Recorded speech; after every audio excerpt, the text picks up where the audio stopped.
चलिए, देखिए यहाँ पे जो हम पढ़ाने जा रहे हैं वो मुगल वंश को पढ़ाने जा रहे हैं। तो मुगल वंश जो पढ़ाने जा रहे हैं इसमें कितने शासक हैं ये इम्पोर्टेंट है।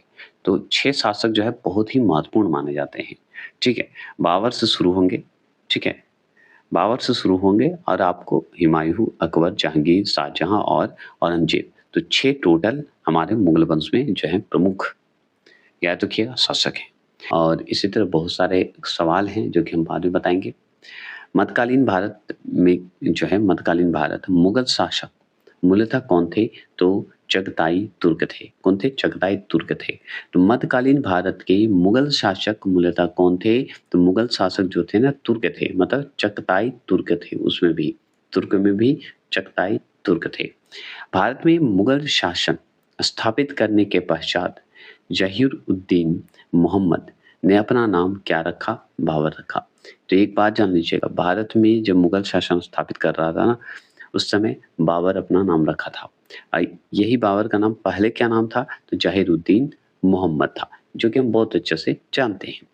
तो ये सब तो सिंपल है। और भी जानकारी लीजिए। बाबर मूलतः कहाँ का निवासी था? तो हम जानते हैं फरगना का निवासी था, जो कि वर्तमान जो अभी उज़्बेकिस्तान जो नाम सुनते हैं ना, वो पहले फरगना के नाम से जाना जाता था। तो बाबर मूलतः कहाँ के निवासी है? फरगना का निवासी है, जो कि अभी वर्तमान में उज़्बेकिस्तान कहते हैं। बाबर अपने पिता के पक्ष से तैमूर वंश का था। माता के पक्ष से अगर देखा जाए तो चंगेज खां मंगोल शासक के वंश का था। ये भी ध्यान रखना है, बाबर 2 वंश से जुड़ा हुआ है, एक तैमूर वंश से और एक चंगेज खां मंगोल शासक से। ठीक है? तो माता का पक्ष अगर पूछेगा कि बाबर का माता का पक्ष की तरफ से बताओ किस वंश से है? तो मंगोल वंश से है, मंगोल शासक से है, मतलब चंगेज खां की तरफ से है। और अगर पिता के पक्ष से बोले तो तैमूर वंश बता दीजिएगा। क्लियर हो गए? अब फिर से सवाल सुनिए, भारत में मुगल साम्राज्य की स्थापना किसके द्वारा की गई थी? ये बता सकते हैं? तो बाबर द्वारा की गई। बाबर का एक नाम बताइए, क्या नाम था उसका? ज़हीर-उद-दीन मोहम्मद नाम था, याद रखना है। तो बाबर का पूरा नाम पूछे, ज़हीर-उद-दीन मोहम्मद बता देंगे। और मुगल साम्राज्य की स्थापना भारत में कौन किया? बाबर किया। मध्यकालीन भारत में मुगल शासक मूलतः कौन थे? तुर्क थे, चगताई तुर्क थे। ये भी क्लियर हो गए। और भी बात करें बाबर को भारत पर आक्रमण करने के लिए किसने आमंत्रित किया था? तो हम बताएँगे आलम खां तथा राणा सांगा ने किया था। तो आलम खां तथा राणा सांगा ने क्या किया? आमंत्रित किया। किसे? बाबर को। कहाँ आक्रमण करने के लिए? भारत पे आक्रमण करने के लिए। और ये ही सबसे बड़ी गलती थी। आगे बात करते हैं। पानीपत का प्रथम युद्ध, ठीक है? पानीपत का प्रथम युद्ध 21 अप्रैल 1526 को कब हुआ? 1526 को। पूरा 21 अप्रैल 1526 को बाबर तथा इब्राहिम लोदी के मध्य हुआ, जिसमें बाबर ने इब्राहिम लोदी को पराजित किया और भारत में मुगल साम्राज्य की क्या रखी? नींव डाली। तो पानीपत के प्रथम युद्ध कब हुआ? 1526 में। किसके बीच हुआ? तो बाबर और इब्राहिम लोदी के बीच हुआ था। कौन सी युद्ध हुई? पानीपत की प्रथम युद्ध हुई। पूरा डेट 21 अप्रैल 1526 हुआ। इब्राहिम लोदी पराजित हो गया था और कौन जीता था? बाबर जीता था। इसलिए किस भारत में किसकी वंश बन गई? मुगल साम्राज्य की नींव डला गई, मुगल वंश आ गया, याद रखना है। अगर मैं बात करूँ और भी तो बाबर ने किस युद्ध में तुलुगुमा पद्धति का प्रयोग किया? एक युद्ध की पद्धति है तुलुगुमा, जिसमें नए हथियारों का इस्तेमाल किया गया है, उसकी बात कही गई है। तो तुलुगुमा पद्धति का प्रयोग किया था बाबर ने, वो किस युद्ध में? तो पानीपत के प्रथम युद्ध में ही किया था, जो कि 1526 में ये युद्ध हुआ था और ये भी बाबर और इब्राहिम लोदी के बीच हुआ था। अगर बात करूँ सर्वप्रथम तोप का प्रयोग, तो तोप का प्रयोग मतलब यही तुलुगुमा पद्धति के तहत किया गया था। तो सर्वप्रथम तोप का प्रयोग किस युद्ध में किया गया था? तो पानीपत के प्रथम युद्ध में ही किया गया था। तो पानीपत का प्रथम युद्ध कब हुआ? 1526 में। ये हमेशा दिमाग में रखते रहिएगा। और किसके बीच हुआ? तो बाबर और इब्राहिम लोदी के बीच हुआ था, जिसमें बाबर जीत गया था, इब्राहिम लोदी पराजित हो गया था। अगर आपसे पूछे बाबर ने जिहाद का नारा किस युद्ध में दिया? तो खानवा का युद्ध में दिया था। और खानवा का युद्ध कब हुआ था? 1527 में हुआ था। 26 में पानीपत, 27 में हमारा खानवा का युद्ध हुआ था। और खानवा का युद्ध बाबर और राणा सांगा के बीच हुआ था, जिसमें राणा सांगा हार गए थे और कौन जीता था? बाबर जीत गया था और इसी युद्ध में जिहाद का नारा दिया था। और भी बात करें तो खानवा का युद्ध में विजय के पश्चात बाबर ने कौन सी उपाधि धारण की? तो गाजी की उपाधि धारण की। तो खानवा का युद्ध कब हुआ? 1527 में। जब 1527 में हुआ तो बाबर ने जीत गया और राणा सांगा हार गए, और इसी जीत के अवसर पे गाजी की उपाधि दी। और गाजी का मतलब होता है काफिरों को मारने वाला। तो काफिरों को मारने वाला ये था। बाबर ने तुर्क भाषा में एक किताब लिखा, बाबरनामा, जिसका नाम तुझके ए बाबरी था। समझ गए? ये जो बाबरनामा है ये आत्मकथा है। किसका? बाबर का, जो कि स्वयं लिखा है बाबरनामा। और बात करूं तो सुन लीजिए, बाबर ने अपनी आत्मकथा बाबरनामा किस हिंदू राज्य का उल्लेख किया है? तो मेवाड़ और विजयनगर का उल्लेख किया है। तो बाबरनामा में एक आत्मकथा जो है किसका है? बाबर का है। किस भाषा में है? तुर्की भाषा में है। और ये आत्मकथा है, ये हम जानते हैं। और इसमें हिंदू राज्य का चर्चा किया है, तो मेवाड़ और विजयनगर का चर्चा किया है। ये भी क्लियर हो गए। और भी सवाल पूछेगा तो बाबर, जो बाबरी मस्जिद है, बाबर ने बाबरी मस्जिद बनवाया, इसका निर्माण जो है किसने कराया? तो बाबर का जो है बाबरी मस्जिद की बात करें तो बाबर के शासनकाल में हुआ, ये हम जानते हैं। और मतलब मुगल वंश के समय में हुआ, तो बाबरी मस्जिद का नाम पड़ा। तो बाबरी मस्जिद का बनाने वाला कौन था? निर्माण करने वाला किसने, मतलब कौन था, किसने किया? तो मीर वाकी ने किया। तो बाबर के आक्रमण के समय जो भारत पे आक्रमण हुए थे वो हम बात करते हैं। तो बाबर जो था वो विजयनगर पर भी आक्रमण किया। उस समय जो शासक था कृष्णदेव राय थे। याद रखिए, जब बाबर के आक्रमण के समय अगर भारत राज्य में कौन कौन शासक थे ये इंपॉर्टेंट है। तो विजयनगर पे किसका शासक था? कौन शासक थे? कृष्णदेव राय थे। दिल्ली पे कौन था? इब्राहिम लोदी था, जो कि हार गया था। इसी से प्रथम युद्ध हुआ था 1526 में। कृष्णदेव राय के साथ उतना चर्चा नहीं, क्योंकि कृष्णदेव राय मजबूत थे, तो चर्चा किया है, कोशिश किया है, लेकिन हुआ नहीं था। बंगाल की बात करें तो ये नुसरत शाह की बात करते हैं, तो ये भी बात होता है कि उस समय शासक जो है नुसरत शाह था। और मेवाड़ में तो राणा सांगा था ही, आप जानते हैं, जो कि खानवा का युद्ध हुआ था राणा सांगा और किसके बीच? बाबर के बीच, जो कि 1527 में हुआ था। चलिए, तो इब्राहिम लोदी दिल्ली का शासक था, बंगाल का नुसरत शाह था, मेवाड़ का राणा सांगा था, विजयनगर का कृष्णदेव राय थे। ये चर्चा जो है बाबर जब आक्रमण कर रहा था उस समय शासक थे इस राज्य के, जिसमें से विजयनगर का तो चर्चा है लेकिन जीतने का चर्चा नहीं बताता है। अगर बात करें बाबर को, उसकी उदारता के कारण लोग उसे किस नाम से पुकारते थे? तो हम बताते हैं कलंदर। ये उदारता की बात तो बोलना ही नहीं चाहिए था बाबर से, क्योंकि बाबर ने महिलाओं के साथ सम्मान कभी नहीं दिया। कलंदर के नाम से उदारता के कारण पुकारते थे, ये जान लीजिए। आगरा में किसने ज्यामिति विधि से बाग लगवाया था? तो बाबर ने ही लगवाया था। उस बाग का नाम क्या था? आराम बाग, या उसे नूर अफगान के नाम से जानते थे। तो नूर अफगान के नाम से उस बाग का नाम दिया, जो कि ज्यामिति विधि से बनवाया था, जिसका नाम आराम बाग है। और कहाँ लगवाया? आगरा में लगवाया। कौन लगवाया? बाबर ने लगवाया। अगर बात करूं, हुमायूं ने चुनार दुर्ग पर जो है प्रथम बार आक्रमण किया था, तो 1532 में किया था। तो 1532 में किसने आक्रमण किया? हुमायूं ने आक्रमण किया। कहाँ किया? तो चुनार दुर्ग पर आक्रमण किया था। कब किया था? प्रथम बार किया था। अगर बात करें हुमायूं ने कालिंजर का अभियान किस वर्ष जो है किया था? तो 1531 में किया था। कालिंजर का जो अभियान शुरू हुआ वो 1531 में शुरू हुआ, और हुमायूं और किसके बीच हुआ ये आप कमेंट बॉक्स में करिएगा। तो डायरेक्ट सवाल पूछता है, कालिंजर का अभियान शुरू हुआ 1531 में, जो कि हुमायूं शुरू किया था। कौन सा मुगल शासक है जो कि ज्योतिष में विश्वास करता था? ये हुमायूं पे जो है विश्वास करता था। तो कौन सा मुगल शासक था जो कि ज्योतिष में विश्वास करता था? तो हुमायूं विश्वास करता था। 26 जून 1539 को चौसा का युद्ध में हुमायूं को किसने पराजित किया? तो शेरशाह सूरी ने पराजित किया था। तो ये पूछता है कि चौसा का युद्ध किसके किसके बीच हुई? तो हुमायूं और शेरशाह के बीच युद्ध हुआ था। कब हुआ था? तो 1539 में हुआ था। पूरा डेट 26 जून 1539 बताया जाता है। और कौन सा युद्ध हुआ? चौसा का युद्ध हुआ। तो चौसा के युद्ध में कौन है? हुमायूं और शेरशाह के बीच हुआ, जिसमें बेचारा हुमायूं हार गया था। और ये चौसा का युद्ध कब हुआ? तो हम बताएंगे 1539 में हुआ, 1539 में हुआ। क्लियर हो गया?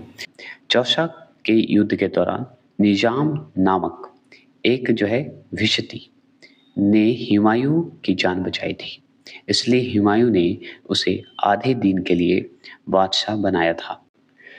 अब देखिए, किस युद्ध में पराजित होने के पश्चात हुमायूं को दिल्ली की गद्दी छोड़कर भागना पड़ा? तो विलग्राम या कन्नौज का युद्ध जो 1540 में हुआ, मतलब 1540 में हुआ, उस समय हुमायूं को भागना पड़ गया। कहाँ भागना पड़ गया? दिल्ली छोड़कर भागना पड़ गया, चला गया था अफगानिस्तान तरफ। समझ गए? तो याद रखना है कि किस युद्ध में पराजित होने के पश्चात हुमायूं को, मतलब कहने का मतलब इंडिया से बाहर चला गया था, ये कहिएगा। ठीक है, तो किस युद्ध में पराजित होने के पश्चात हुमायूं को दिल्ली की गद्दी छोड़कर भागनी पड़ी? तो कन्नौज की युद्ध में भागना पड़ा। कन्नौज के युद्ध को ही बिलग्राम का युद्ध कहा जाता है, हमेशा ध्यान रखिएगा। तो बिलग्राम का युद्ध को किस नाम से जानते हैं? तो कन्नौज के युद्ध के नाम से जानते हैं।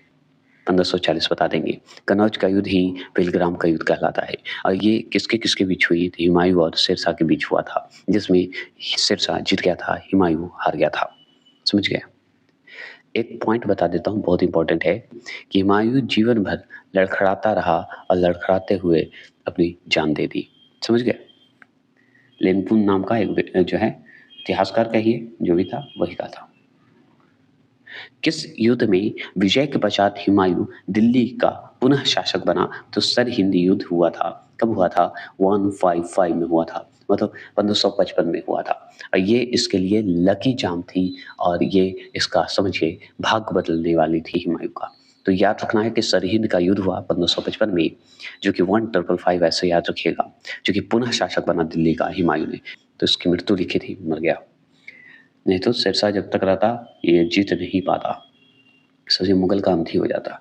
वर्ष 1556 वर्ष 1556 में हुमायूं की मृत्यु हो गई। बेचारा 55 में आया, 56 में मृत्यु हो गई। याद रखिएगा। मृत्यु का कारण पता है? पुस्तकालय की सीढ़ियों से गिरने के कारण हो गया। इसलिए लेनपु ने कहा कि हुमायूं जीवन भर लड़खड़ाते रहा और लड़खड़ाते हुए अपनी जान दे दी। पुस्तकालय का नाम बता सकते हैं? दीन ए पनाह नाम था। तो 1556 में हुमायूं की मृत्यु किस कारण हुई? तो पुस्तकालय में गिरने से हो गई। उस पुस्तकालय का नाम दीन ए पनाह बोला जाता था, मतलब पुस्तकालय का नाम था उस समय। चलिए, और अगर पूछे स्वर्ण सिक्का जारी करने वाला प्रथम मुगल शासक कौन था? तो हुमायूं ही था जो कि स्वर्ण सिक्का जारी किया था। प्रथम मुगल शासक है, याद रखिएगा, ऐसा नहीं कि यही शुरू किया है। फिर से सुनिए, शेरशाह सूरी से मिली निर्णायक पराजय, पराजय मतलब हार, किस समय हुमायूं का कौन सा भाई उसके साथ था? तो बताएंगे हिंदाल था। हिंदाल जो है ये हमेशा इसके साथ था। किसके साथ? हुमायूं के साथ। समझिए,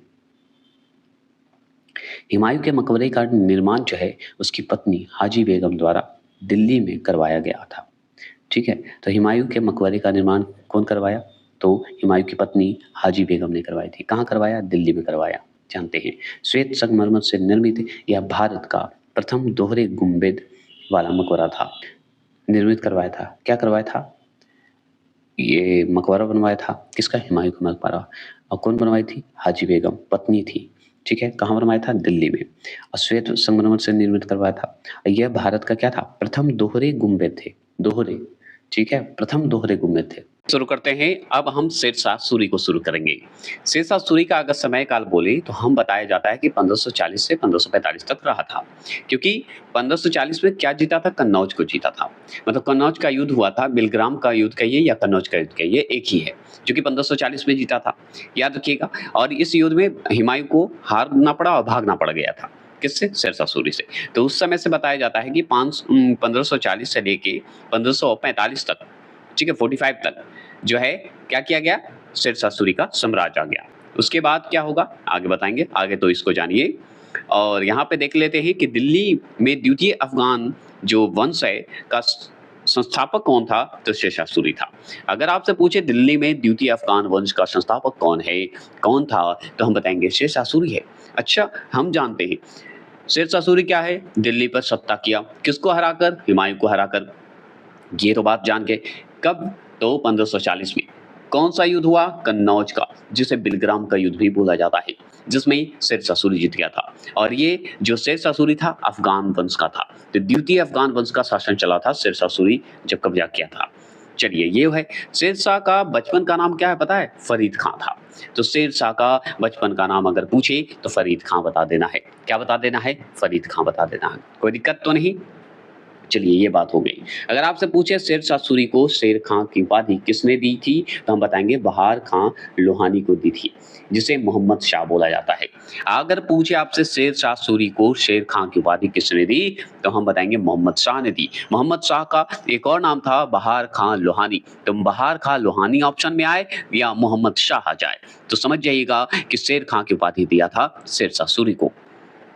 याद हो गया ना? बोलिएगा नहीं, जोश और एनर्जी के साथ रहेंगे और ये मुगल को हम समाप्त करेंगे।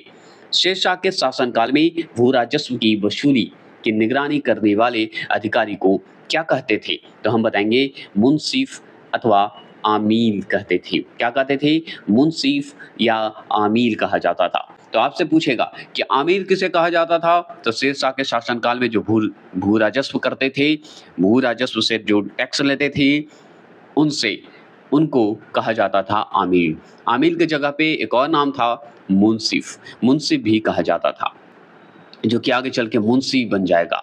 समझ गए? तो भू राजस्व की वसूली की निगरानी के लिए एक अधिकारी नियुक्त किया था शेरशाह सूरी ने, उसका नाम मुंसिफ था और एक और नाम दिया आमिल। मुंसिफ बोलिए, आमिल बोलिए, एक ही है। चलिए ये बात होगी, भूलेंगे नहीं।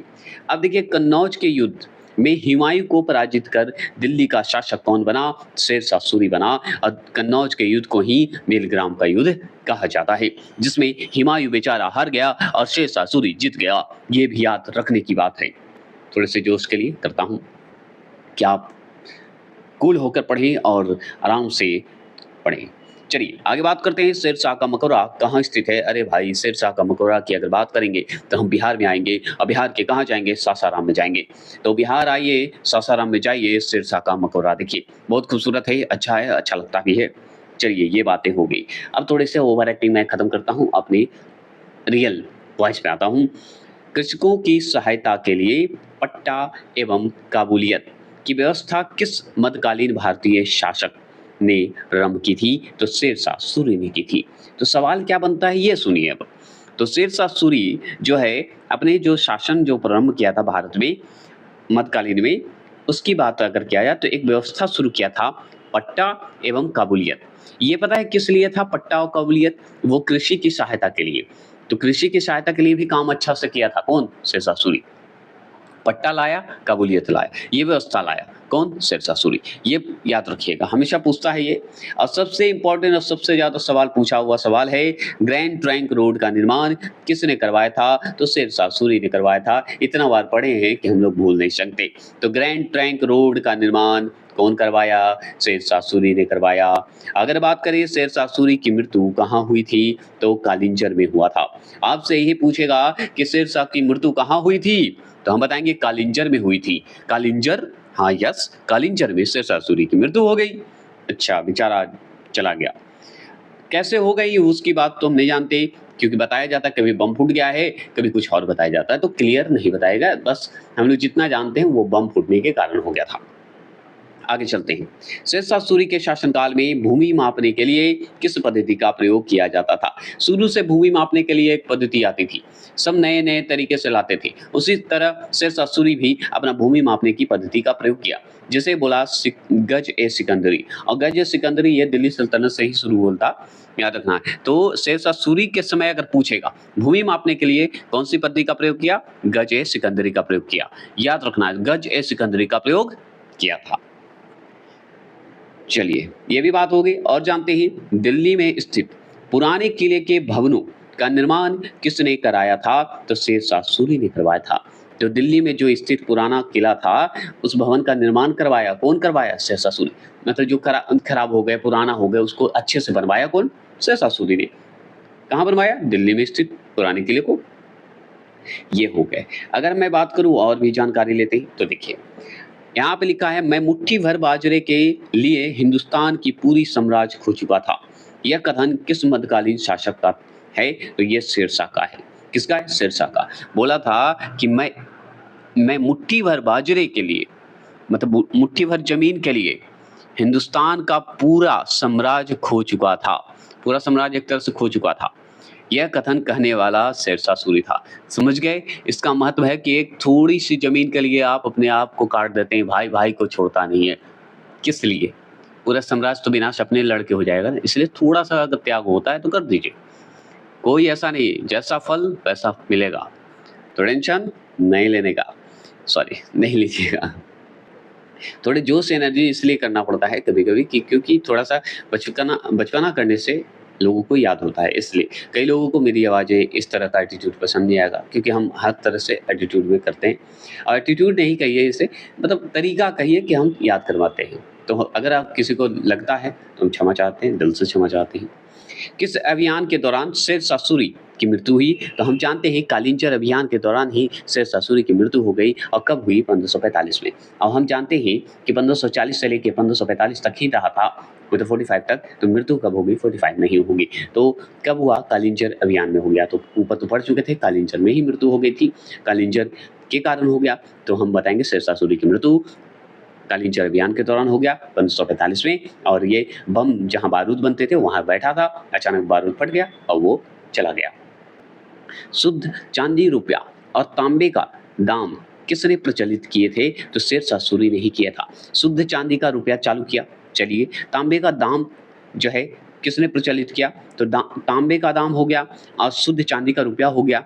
तो ये सब चालू करने वाला शेरशाह सूरी था। कौन था? शेरशाह सूरी। सूरी वंश, जिसे सूरवंश बोलते हैं। चलिए और भी जानकारी लेते हैं, थोड़ा सा जानकारी और है शेरशाह सूरी का, फिर जो है चैप्टर क्लोज हो जाएगा। हम चलेंगे नेक्स्ट टॉपिक पे। तो शेरशाह ने दिल्ली में जो है किला एक कुहना मस्जिद का निर्माण करवाया था। तो आपसे ऐसे नहीं पूछेगा कि शेरशाह ने दिल्ली में किला एक कुहना मस्जिद का निर्माण करवाया, ये याद रखना है। तो आपसे ऐसे पूछेगा कि शेरशाह ने कौन सी मस्जिद का निर्माण दिल्ली में करवाया? तो किला एक कुहना का निर्माण करवाया। दिल्ली के पुराने किले में स्थित है। तो दिल्ली का जो पुराना किला आप देख रहे हैं ना, वहाँ पे एक मस्जिद है, किले कुहान मस्जिद, जिसने दिल्ली में है और ये शेरशाह सूरी ने बनवाया था। चलिए, अगर मैं बात करूं शेरशाह के बाद उसका उत्तराधिकारी कौन बना, तो हम बताएंगे इस्लाम शाही ने बनाया। किसने बनाया? इस्लाम शाही ने बनाया। तो शेरशाह के बाद उसका उत्तराधिकारी कौन बना? तो इस्लाम शाही बना। इस्लाम शाही बन गया था उत्तराधिकारी, वो घोषित नहीं किया था, अब जो बन गया। चलिए और भी बात करते हैं। शेरशाह के शासन में उपज का कितना भाग राज्य को देना पड़ता था? तो 1/3 भाग जो है राज्य को देना पड़ता था। समझ गए? मतलब शेरशाह के शासन में उपजाऊ का अगर दाम पूछेगा तो 1/3 भाग बता दीजिएगा, 1/3 बता दीजिएगा, ठीक है। अगर रुपये का प्रचलन करने वाला पहला शासक कौन था? तो शेरशाह था। कौन था? शेरशाह था। क्लियर हो गए? तो रुपये का प्रचलन करने वाला पहला शासक कौन था? तो शेरशाह था। क्लियर हो गए? कोई दिक्कत नहीं। अब इसका एक पॉइंट बता देता हूँ शेरशाह के बारे में कि शेरशाह सूरी ने अनेक विद्वानों को संरक्षण प्रदान किया था। उसमें से मलिक मोहम्मद जैसी प्रमुख थे। तो शेरशाह सूरी के समय मलिक मोहम्मद जैसी इंपॉर्टेंट होते थे और बहुत विद्वानों को अपने पास रखा था। शेरशाह सूरी समझदार था, ज्ञानी था, अनुभवी था और वास्तविक रूप से देखा जाए तो विकसित के लिए अगर श्रेय जाए तो शेरशाह सूरी का जाएगा। अब हम लोग चलते हैं अकबर के बारे में, जो कि मैं बता रहा हूँ। अकबर का समय काल अगर पूछे, किसका? 1 मिनट पूछे, अकबर का समय काल पूछे तो बताइएगा कब तक रहा? तो बताएंगे 1556 से लेके 1605 तक रहा था। तो 1556 से लेके 1605 तक किसका कब्जा रहा भारत में? मुगल वंश का। तो हम बताएंगे अकबर का रहा, क्योंकि हुमायूं का पुत्र अकबर शासन कर रहा था और अकबर ने शासन 1556 से लेके 1605 तक किया था। अब पानीपत का प्रथम युद्ध कब हुआ? 1526 में। दूसरा युद्ध कब होगा? 1556 में। और तीसरा कब होगा? 1761 में, है ना? ऐसा ही हुआ था ना पानीपत का युद्ध।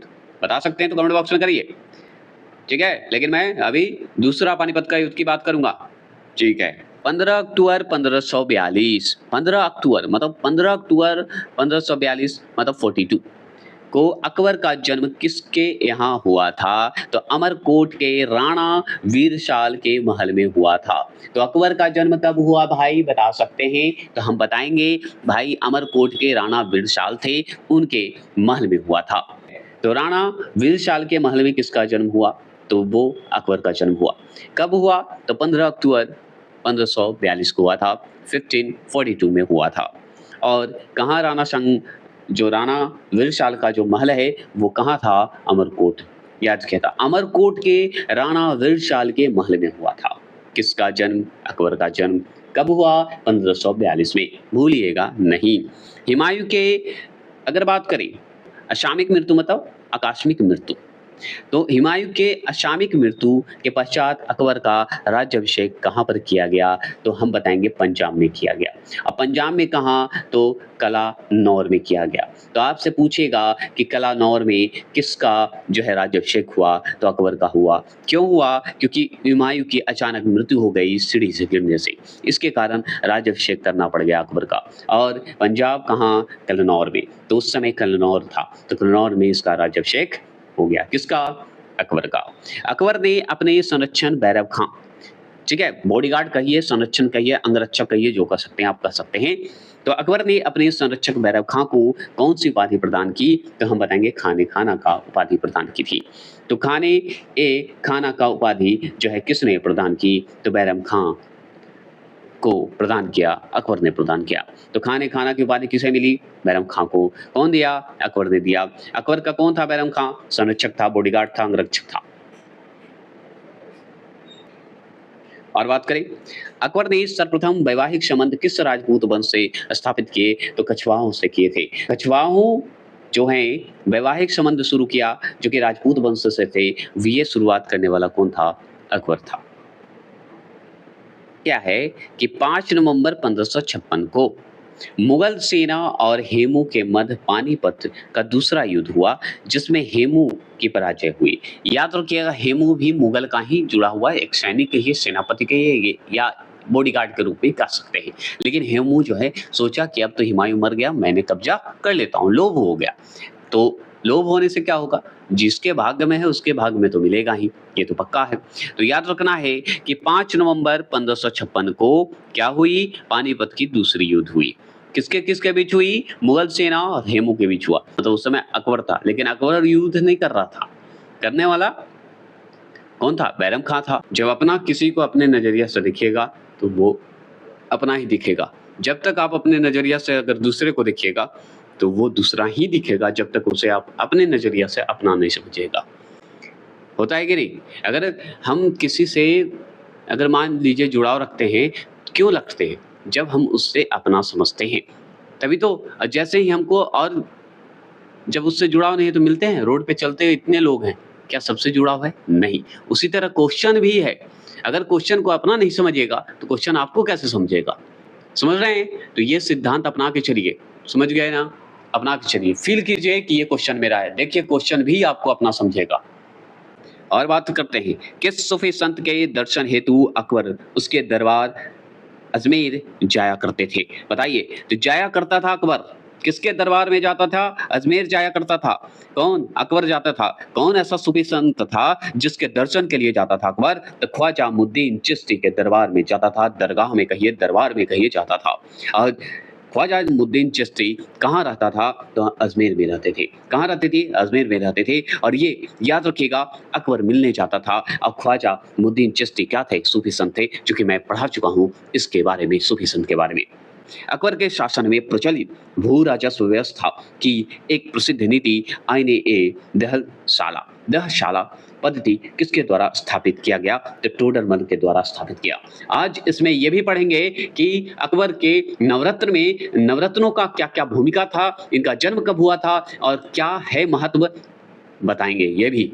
जैसे बीरबल हो गया, अबुल फजल हो गए, तानसेन हो गए, टोडरमल हो गए, इस सब के बारे में बताएंगे। क्या किस पद पे थे और क्यों इसे नवरत्नों में रखा गया, ये सब बात करेंगे, इस टॉपिक में ही करेंगे। समझ गए ना? तो बस आप सपोर्ट कीजिए, सब्सक्राइब कीजिए और लाइक करते रहेंगे। और जितना आप सपोर्ट करिएगा उतना ही जोश और एनर्जी के साथ हम आपको चैलेंज देते हैं कि जीके जीएस याद करवा देंगे। और जो भी टॉपिक पढ़ा रहे हैं उसमें आप भूलिएगा नहीं, एक बार पढ़ने के बाद दोबारा पढ़ने की आवश्यकता नहीं है। सिर्फ एमसीक्यू कीजिए और जाइए एग्जाम देने। ये कॉन्फिडेंस सिर्फ मेरा नहीं है, सिर्फ आपकी वजह से ये कॉन्फिडेंस आया है, क्योंकि आप हैं तभी हम हैं, अन्यथा नहीं होते। अकबर के शासनकाल में पता है भू राजस्व व्यवस्था शुरू हुआ। अब भू राजस्व व्यवस्था, अब राजा है तो अपना तरीके से न लाएगा। अब प्रधानमंत्री चेंज होता है तो प्रधानमंत्री अपने तरीके से भू राजस्व लाएगा, बजट अपने तरीके से लाएगा। तो उसी तरह ये भू राजस्व के व्यवस्था के लिए अपना एक नीति लाया। उस नीति का नाम पता है क्या है? आईने दहसाल नाम है। और तो आईने दहसाल मतलब अकबर के, याद रखिएगा कि भू राजस्व व्यवस्था की पद्धति है आईने दहसाल। और ये लाने वाला कौन था अकबर के शासन में? तो टोडरमल था। टोडरमल क्या था? जैसे आज के वित्त मंत्री है ना, उसी तरह टोडरमल वित्त मंत्री था। अकबर के समय में, समझ गए? तो अकबर के समय में जो टोडरमल है, उसने भू राजस्व व्यवस्था के लिए आईन-ए-दहशाल पद्धति लाया था और ये अकबर के शासनकाल में आया था। ये बात याद रखना है। तो अकबर ही लाया ना भू राजस्व व्यवस्था। ठीक है? तो अकबर ही लाया भू राजस्व व्यवस्था, ये याद रखिएगा। आगे बात करते हैं अकबर द्वारा सभी धर्मों में सामंजस्य मतलब जुड़ाव रखने के लिए, स्थापित करने के लिए 1582 में जो है किस धर्म की स्थापना की? तो दीन-ए-इलाही की स्थापना किया। तो दीन-ए-इलाही की स्थापना कब हुई? 1582 में, मतलब 1582 में हुआ। किसकी? धर्म की स्थापना हुई, दीन-ए-इलाही धर्म की स्थापना हुई। और कौन किया? अकबर द्वारा किया। क्या क्यों किया? क्योंकि सभी धर्मों का सामंजस्य हो सके, सभी धर्मों एक दूसरे से समझ सके, एक दूसरे से जुड़ सके, ये सब ज्ञान की प्राप्ति करेंगे। चलिए, दीन-ए-इलाही धर्म को स्वीकार करने वाला एकमात्र हिंदू कौन था? बिरबल था। समझ गए? दीन-ए-इलाही धर्म को स्वीकार करने वाला एकमात्र हिंदू अगर बोला जाए तो हम बताएंगे बिरबल है, बिरबल। दीन-ए-इलाही को और कोई धर्म नहीं अपनाया था, ये जान लीजिए, और भी नहीं माना जाता है, लेकिन बिरबल अपना लिया था, जो कि हिंदू था एकमात्र, नहीं तो सारे। अकबर के शासनकाल में प्रचलित भू राजस्व व्यवस्था की एक पद्धति नीति आईन-ए-दहशाल पद्धति किसके द्वारा स्थापित की गई थी? टोडरमल द्वारा स्थापित की गई थी। ये दोबारा मैं रिपीट कर दे रहा हूं क्योंकि ये क्वेश्चन हूबहू आता है। अकबर द्वारा सभी धर्मों का सामंजस्य स्थापित करने के लिए 1582 में किस धर्म की स्थापना की गई? दीन-ए-इलाही की स्थापना की गई। और एकमात्र हिंदू कौन है जो कि दीन-ए-इलाही को जो है अपनाया, स्वीकार किया? बिरबल। सुन लीजिए, महाभारत का फारसी अनुवाद बताइए, उसका नाम क्या था? महाभारत का रचनामा, रचनामा के नाम से जाना जाता है। कौन किया? फैजी ने किया। फैजी के नेतृत्व में किया गया और इसमें बदायूनी जो है वो भी शामिल था, तो बदायूनी भी सपोर्ट में था। तो फैजी के नेतृत्व में किया गया क्या? महाभारत को फारसी में अनुवाद किया गया, जिसका नाम रखा गया महाभारत का रजनामा, जो फारसी में जब अनुवाद हुआ। इसका जो है कौन है? फैजी नाम है, फैजी, याद रखिएगा। और इसमें इनका किसका सपोर्ट रहा, किसका सहायता मिलता रहा? तो बदायूनी का भी सहायता मिलता रहा, वो भी शामिल था इसमें। बस क्लियर हो गए, कोई दिक्कत तो नहीं। ठीक है? 1578 में, 1578, हिंदी ज्यादा बोलने में थोड़ा सा गड़बड़ होता है। 1578 मतलब 1578 में जो है अकबर द्वारा इबादत खाने की स्थापना किस स्थान पर की गई थी? तो हम बताएंगे फतेहपुर सीकरी में की गई थी, फतेहपुर सीकरी में की गई। समझ गए? तो अगर आपसे पूछे फतेहपुर सीकरी में किसकी स्थापना हुई भाई? इबादत खाने की स्थापना हुई। कब हुई? तो हम बताएंगे 1578 में हुई, 1578 में हुई। किसके द्वारा हुआ? अकबर के द्वारा हुआ, क्योंकि अकबर को फतेहपुर सीकरी इतना पसंद था कि सारा चीज तो फतेहपुर सीकरी में ही करेगा अकबर। यहाँ तक कि जितने भी महल बनाएंगे वो ज्यादातर फतेहपुर सीकरी में ही बनाएगा, जितने भी मकबरे बनाएंगे फतेहपुर सीकरी में बनवाएगा, तो इसका कब्र भी फतेहपुर सीकरी में ही गड़ेगा। तो 1578 में अकबर द्वारा इबादत खाने की स्थापना की गई, किस स्थान पे? फतेहपुर सीकरी में। क्लियर? कोई दिक्कत नहीं होनी चाहिए। आगे चले, आगे चलते हैं। अब सबसे इंपॉर्टेंट है, अकबर की विजय की बात करते हैं। तो अकबर की विजय की बात करेंगे तो कैसे करेंगे, क्यों करेंगे, चलिए जानते हैं। तो अकबर का विजय की बात करें तो गोंडवाना विजय की बात करें तो कब हुआ था? 1564 में हुआ था। तो अकबर का विजय की बात करेंगे, अकबर कौन कौन सा युद्ध जीता और कैसे जीता, उसकी बातें बाद में। आगे डेट याद रखेंगे कि अकबर विजय कैसे कर गया। तो गोंडवाना का विजय जब हुआ तो 1564 में हुआ। चित्तौड़ का विजय कब हुआ? 1568 में हुआ। 68 समझ रहे हैं? नहीं समझ रहे हैं? बताते हैं। 68 को कहते हैं 67, 68, है ना? तो हम 1568 में क्या हुआ? चित्तौड़ को जीता। कौन जीता? अकबर ने जीता। गोंडवाना विजय कब किया? तो 1564 में, मतलब 1564 में। कौन जीता? अकबर जीता। किसको जीता? गोंडवाना को जीता। चित्तौड़ को कब जीता? 1568 में जीता। अब बताइए कालिंजर विजय कब किया? 1570 में किया। कालिंजर को कब जीता अकबर ने? 1570 में। तो कालिंजर विजय हुआ 1570 में। कौन किया? अकबर ने। अगर बात करें अकबर के समय, बोलिए अकबर विजय किया। अकबर विजय की अगर बात करें तो आमेर की संधि कब शुरू की? 1562 में। तो 1562 में क्या किया अकबर ने? तो आमेर की संधि की। आमेर की संधि करेगा तो विजय ही हुआ ना, जीता ही ना अकबर, ये भी जान लीजिए। तो आमेर की संधि कब हुई? 1562 में हुआ। मारवाड़ विजय की अगर बात करें तो ये भी 1570 में हुआ था। तो कालिंजर विजय और मारवाड़ विजय की अगर बात करें तो 1570 याद रखें, टिक लगा के आ जाएगा, आपका सही हो जाएगा, जो कि अकबर ने दोनों विजय 1570 में किया था। 1576 की बात करेंगे, 1576 की बात करेंगे तो हल्दी घाटी का युद्ध हुआ था, जो कि अकबर के समय हुआ था, जिसमें अकबर ही जीता था हल्दी घाटी में। ये भी बात करेंगे हम लोग कि हल्दी घाटी की युद्ध किसके बीच हुई, ये भी बात करेंगे, लेकिन अभी नहीं, वन लाइनर में करेंगे। समझ गए? चलिए, तो हम बात करते हैं कि हल्दी घाटी का युद्ध कब हुआ, तो 1576 में हुआ था, 1576 में हुआ था और अकबर इसमें जीत गया था। अगर बात करें असीरगढ़ का युद्ध जो है कब हुआ था, 1601 में हुआ था। 1601 में क्या हुआ, असीरगढ़ का युद्ध हुआ। तो इसमें असीरगढ़ के युद्ध में कौन जीता, अकबर ही जीतेगा, तभी तो अकबर का विजय दिया गया है। तो असीरगढ़ का युद्ध 1601 में और 1576 में हल्दी घाटी का युद्ध हुआ था, ये भी जान लीजिए। अकबर के समकालीन जो शासक थे, याद रखिएगा, देश की अगर बात करें, देश में, ठीक है, देश में बात करेंगे, जैसे इंग्लैंड, फ्रांस, ईरान और रूस, ये सब में जो है अकबर के समकालीन शासक हो गए थे। जैसे इंग्लैंड में महारानी एलिजाबेथ थी, फ्रांस के सम्राट हेनरी फोर्थ थे, चौथे थे। हेनरी फोर्थ जो थे कहाँ के शासक थे, फ्रांस के थे, जब अकबर यहाँ भारत में शासन कर रहा था, तब की बात हो रही है। ईरान की बात करें तो ईरान के शासक शाह अब्बास जो थे, ईरान के शासक थे। याद रखना है, जब अकबर जो है भारत में था, याद रखिए, अकबर का शासन था। रूस की बात करें तो रूस में जो है वेसिल एविच थे, पूरा नाम जार इवान वेसिल एचिक नाम था, जो कि रूस के शासक थे। याद रखिएगा, जब अकबर हमारा समकालीन शासक था भारत में।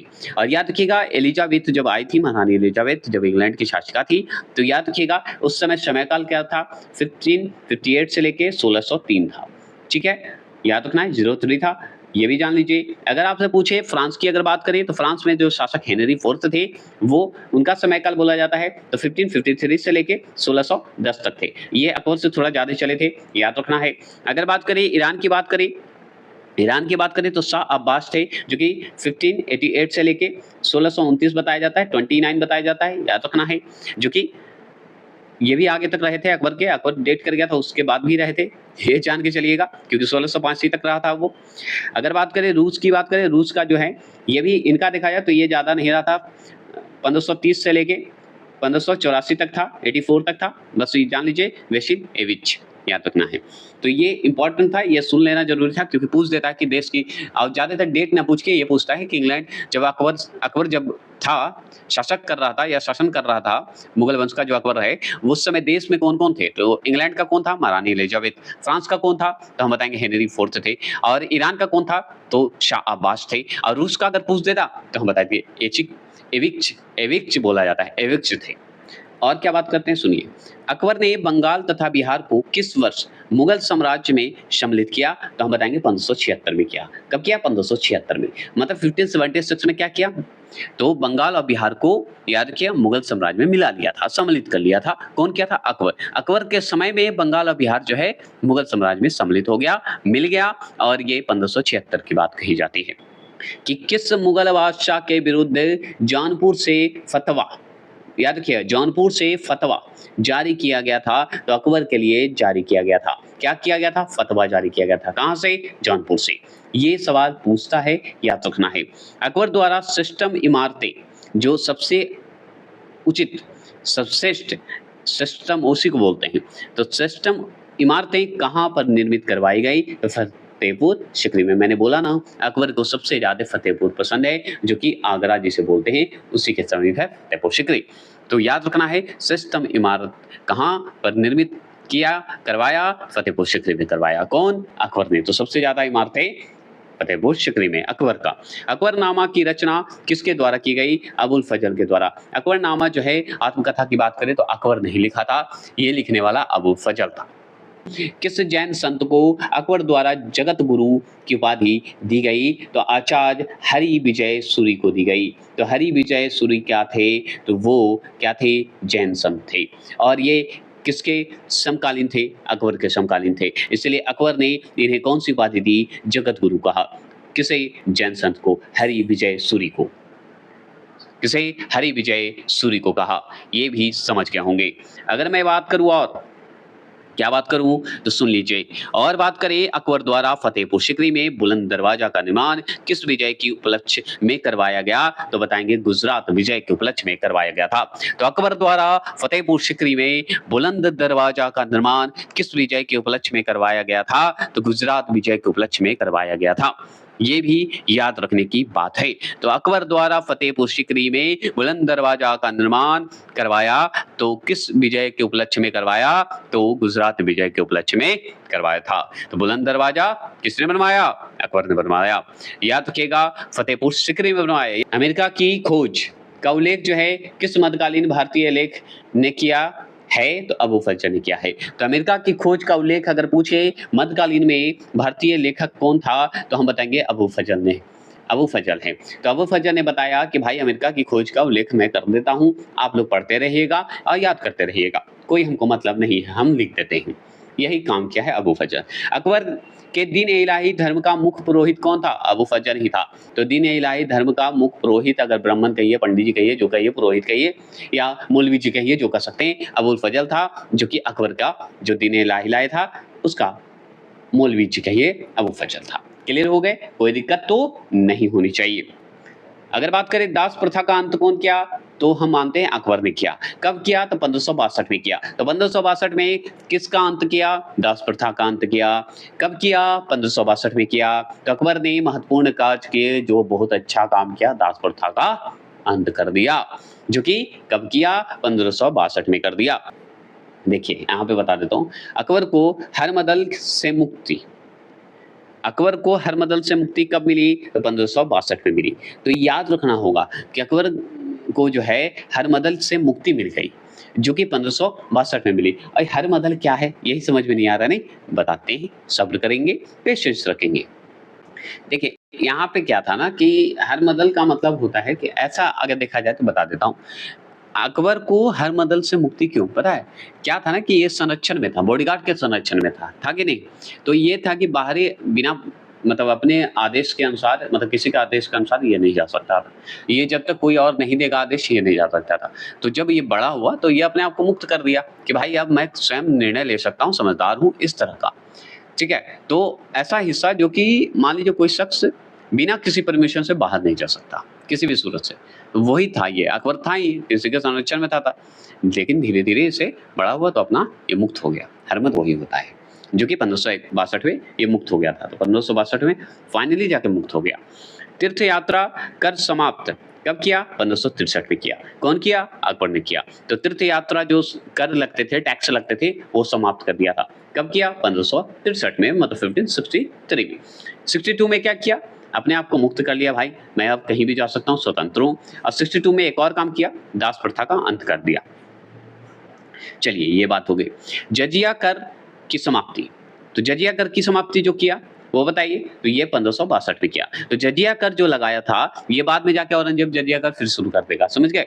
तो जजिया कर जो समाप्त कर दिया वो किया था, अकबर ने किया था, जो कि 1564 में किया था, 64 में किया था। तो जजिया कर को समाप्त करने वाला कौन है? अकबर है, जो कि 1564 में किया था। समझ गए ना? 1564 में किया था। राजधानी आगरा से फतेहपुर सीकरी स्थानांतरण कौन किया? तो ये जो किया गया समय पूछ रहा है, 1571 का बता दीजिएगा, 1571 बता देंगे। तो राजधानी जो है आगरा से फतेहपुर सीकरी कौन हस्तांतरण किया? तो फतेहपुर सीकरी किसको पसंद है? अकबर को। तो वही तो आगरा से फतेहपुर सीकरी ले आया राजधानी। और राजधानी कब लाया? 1571 में लाया। कब लाया? 1571 में। और 71 मतलब याद रखिएगा, समझ गए? इतना बार बोलूंगा कि आपके कानों को सुनने में मजबूर हो जाएगा और याद भी हो जाएगा। अब देखिए इबादत खाने की स्थापना की अगर बात करें तो 1575 में किया गया भाई। 1575 में इबादत खाने की स्थापना हुई। और किसके समय हुआ? अकबर के समय हुआ, क्योंकि अकबर को पढ़ रहे हैं हम। तो अकबर के समय में इबादत खाने की स्थापना हुई। कब हुई? 1575 में हुआ, मतलब 1575 में हुआ। तो इबादत खाने की स्थापना कब हुई? 1575 में की गई। अच्छा जी, तो 1575 में क्या किया गया? इबादत खाने की स्थापना की गई। इबादत खाने की स्थापना कौन किया? तो अकबर किया, और कौन करेगा, है कि नहीं? अगर बात करें इबादत खाने में सभी धर्म का प्रवेश कब मिलना शुरू हुआ? तो 1578 में हुआ, समझ गए? मतलब 3 साल बाद हुआ। 78 में मिला था। तो याद रखना है, इबादत खाने में सभी धर्मों का प्रवेश शुरू कर दिया गया, 1578 में शुरू कर दिया गया। और ये इबादत खाना लाने वाला कौन था? तो अकबर था। सभी धर्मों को प्रवेश करने वाला कौन था? प्रवेश करवाने वाला कौन था? अकबर था। मजहर की घोषणा कौन किया? तो याद रखिएगा 1579 में किया गया था और ये अकबर ने किया था। तो मजहर की घोषणा की शुरुआत कौन किया? तो यह अकबर ने किया। कब किया? 1579 में किया था। दीन-ए इलाही की स्थापना करने वाला कौन है? अकबर है, हम जानते हैं। और इसकी स्थापना जब हुई तो ये स्थापना 1582 में की गई, जो कि हम पढ़ चुके थे। तो 1582 में किसकी स्थापना हुई? दीन-ए इलाही की स्थापना हुई। याद रखने की बात है। अगर मैं बात करूँ इलाही इलाही संबत की शुरुआत किसने की? तो 1583 में की गई। समझ गए? तो 1583 में की गई, क्या की गई? इलाही संबत की शुरुआत की गई। तो इलाही संबत की शुरुआत कब हुई? 1583 में हुई। राजधानी लाहौर स्थानांतरित कब हुआ? तो 1585 में हुआ। समझ गए? तो राजधानी लाहौर स्थानांतरित कब हुआ? तो 1585 में हुआ। इलाही संबत की शुरुआत कब हुई? 1583 में हुई। तो इलाही संबत को लाने वाला अरे भाई अकबर है। राजधानी लाहौर स्थानांतरित करने वाला अकबर ही है। राजधानी भी किया गया, कब किया गया? तो पता है 1585 में किया गया। तो राजधानी लाहौर स्थानांतरित करने वाला जो डेट है वो है 1585। ठीक है, क्लियर हो गया। प्रसिद्ध चित्रकार जसवंत जो हैं किस मुगल सम्राट के दरबार से संबंधित हैं? तो अकबर के दरबार से संबंधित हैं। तो अकबर के दरबार से कौन संबंधित हैं? एक चित्रकार हैं जिनका नाम दसवंत है। तो दसवंत जो हैं वो मुगल सम्राट के दरबार में रहते थे, चित्रकार थे, याद रखना है, और वो अकबर के दरबार में रहते थे। ठीक है, आपसे पूछेगा जब्ती प्रणाली किस मुगल शासक के द्वारा प्रारंभ की गई? तो ये अकबर द्वारा शुरुआत किया गया। तो अकबर द्वारा किया गया? तो जब्ती प्रणाली शुरू की गई। तो जब्ती प्रणाली किसके द्वारा? अकबर के द्वारा। अच्छा, आपसे सवाल पूछेगा 1576 ईस्वी में मेवाड़ के शासक महाराणा प्रताप तथा अकबर के सेनापति मानसिंह के मध्य जो है हल्दी घाटी का युद्ध हुआ, जिसमें महाराणा प्रताप की क्या हुई? पराजय हुई, मतलब महाराणा प्रताप हार गए थे। याद रखना है कि 1576 में क्या हुआ? हल्दी घाटी का युद्ध हुआ। और किसके बीच हुआ? तो मेवाड़ का जो शासक महाराणा प्रताप थे और अकबर के जो सेनापति मानसिंह, दोनों के बीच लड़ाई हुआ, जिसे हम हल्दी घाटी के नाम से जानते हैं, जो कि लास्ट में महाराणा प्रताप हार जाते हैं और अकबर का सेनापति मानसिंह जीत जाता है, मतलब मुगल साम्राज्य जीत जाता है।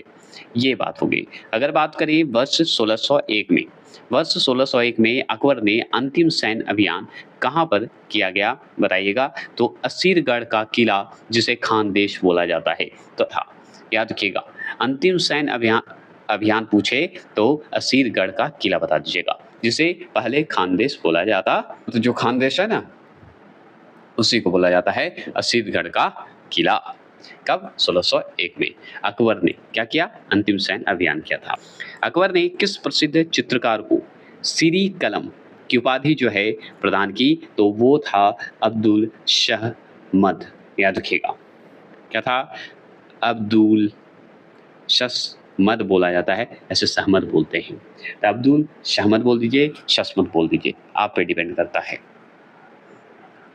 ठीक है, ज्यादातर सस्मत बोल दीजिएगा। तो अकबर का जो है एक प्रसिद्ध चित्रकार था जिसका नाम अब्दुल सस्मत था। ठीक है, जिसे उपाधि दिया अकबर ने, सिरी कलम की उपाधि दी। और भी बात करते हैं तो देखिए, बीरबल के बचपन का नाम क्या था? तो महेश दास था। तो बीरबल का अगर बचपन का नाम पूछे तो महेश दास के नाम से जाना जाता है, याद रखना है। और ये एकमात्र हिंदू है जिन्होंने दीन-ए-इलाही अपनाया था। ग्वालियर में स्थित गुजरी महल किसके द्वारा बनाया गया था? तो वो मानसिंह द्वारा बनाया गया था। तो आपसे याद रखना है कि मानसिंह का सेनापति कौन था? अकबर का सेनापति कौन था? मानसिंह। तो मानसिंह क्या बनाया ग्वालियर में? तो गुजरी महल बनाया, जो कि आप ग्वालियर जब भी जाइएगा, तो ग्वालियर जब जाइएगा तो वहाँ पे गुजरी महल है, जो कि मानसिंह ने बनवाया था। बहुत अच्छा है, हम भी गए हैं, घूमे। अकबर के दरबार में आने वाला प्रथम अंग्रेज कौन था? तो हम बताएंगे रॉल्फ फिंच था। क्या था? रॉल्फ फिंच था। ठीक है, क्लियर हो गया। तो आपसे पूछेगा कि अकबर के दरबार में आने वाला प्रथम अंग्रेज कौन था? तो रॉल्फ फिंच था। ठीक है, ये हो गई क्लियर। और भी बात करें, और बात करते हैं तो सुन लीजिए, अकबर ने जरी कलम की उपाधि किसे प्रदान की थी? तो बताइएगा मोहम्मद हुसैन को। अभी पढ़े क्या? और एक जरी कलम की उपाधि मिला किसे? मोहम्मद हुसैन को। कौन दिया? अकबर ही दिया, याद रखना है।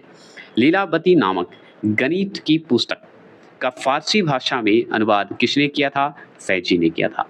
लीलावती किनका था? जो कि हम पढ़ चुके थे, बहुत पुराने लिखे हुए हैं लीलावती, जो कि बहुत फेमस थे, है ना? पढ़े होंगे आप। उनका नाम भी जानते होंगे तो कमेंट बॉक्स में कर सकते हैं प्लीज़, क्योंकि मैं पढ़ाया हूँ। अगर मेरा प्राचीन वीडियो देखें तो बता सकते हैं कि लीलावती किनका लिखा हुआ है। तो लीलावती जो है क्या है? गणित पुस्तक है। और इसका जो है फारसी भाषा में जो अनुवाद किया गया है वो कौन किया था?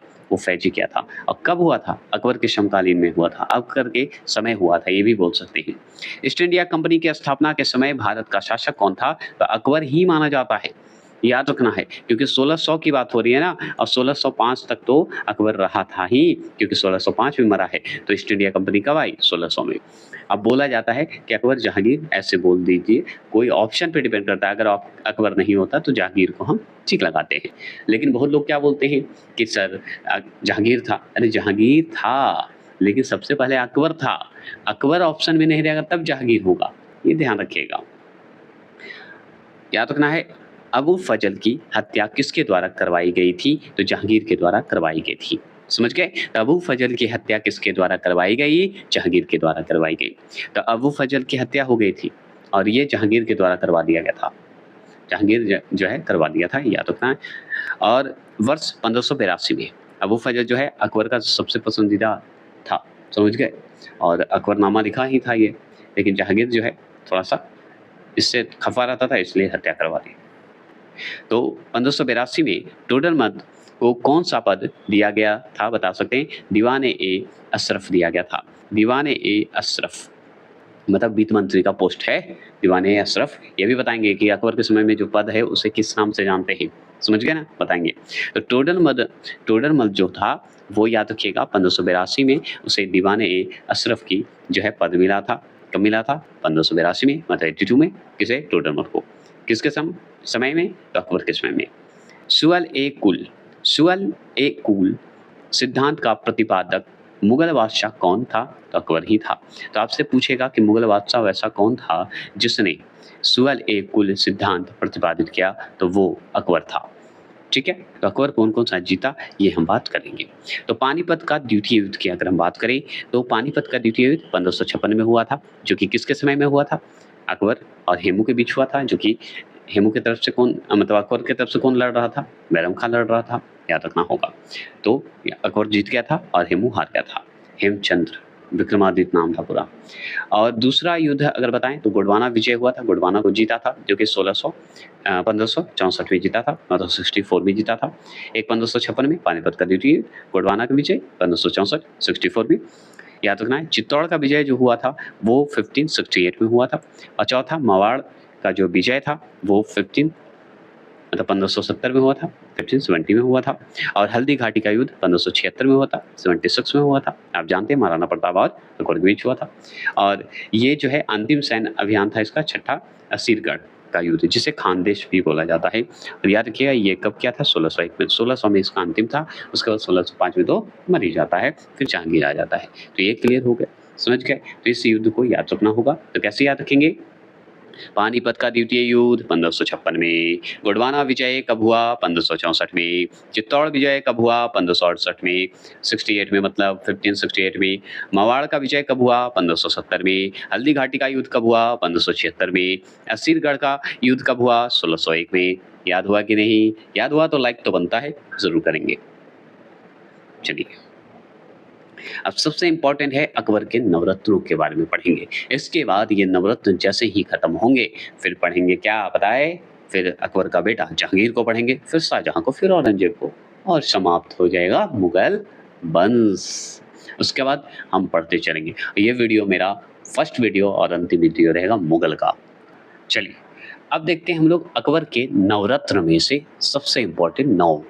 बहुत पढ़े होंगे नवरत्न, हम पढ़े होंगे बिरबल, अबू फजल, तानसेन, अब्दुल रहीम खाना पढ़े होंगे, मान सिंह पढ़े होंगे, राजा टोडरमल पढ़े होंगे, है ना?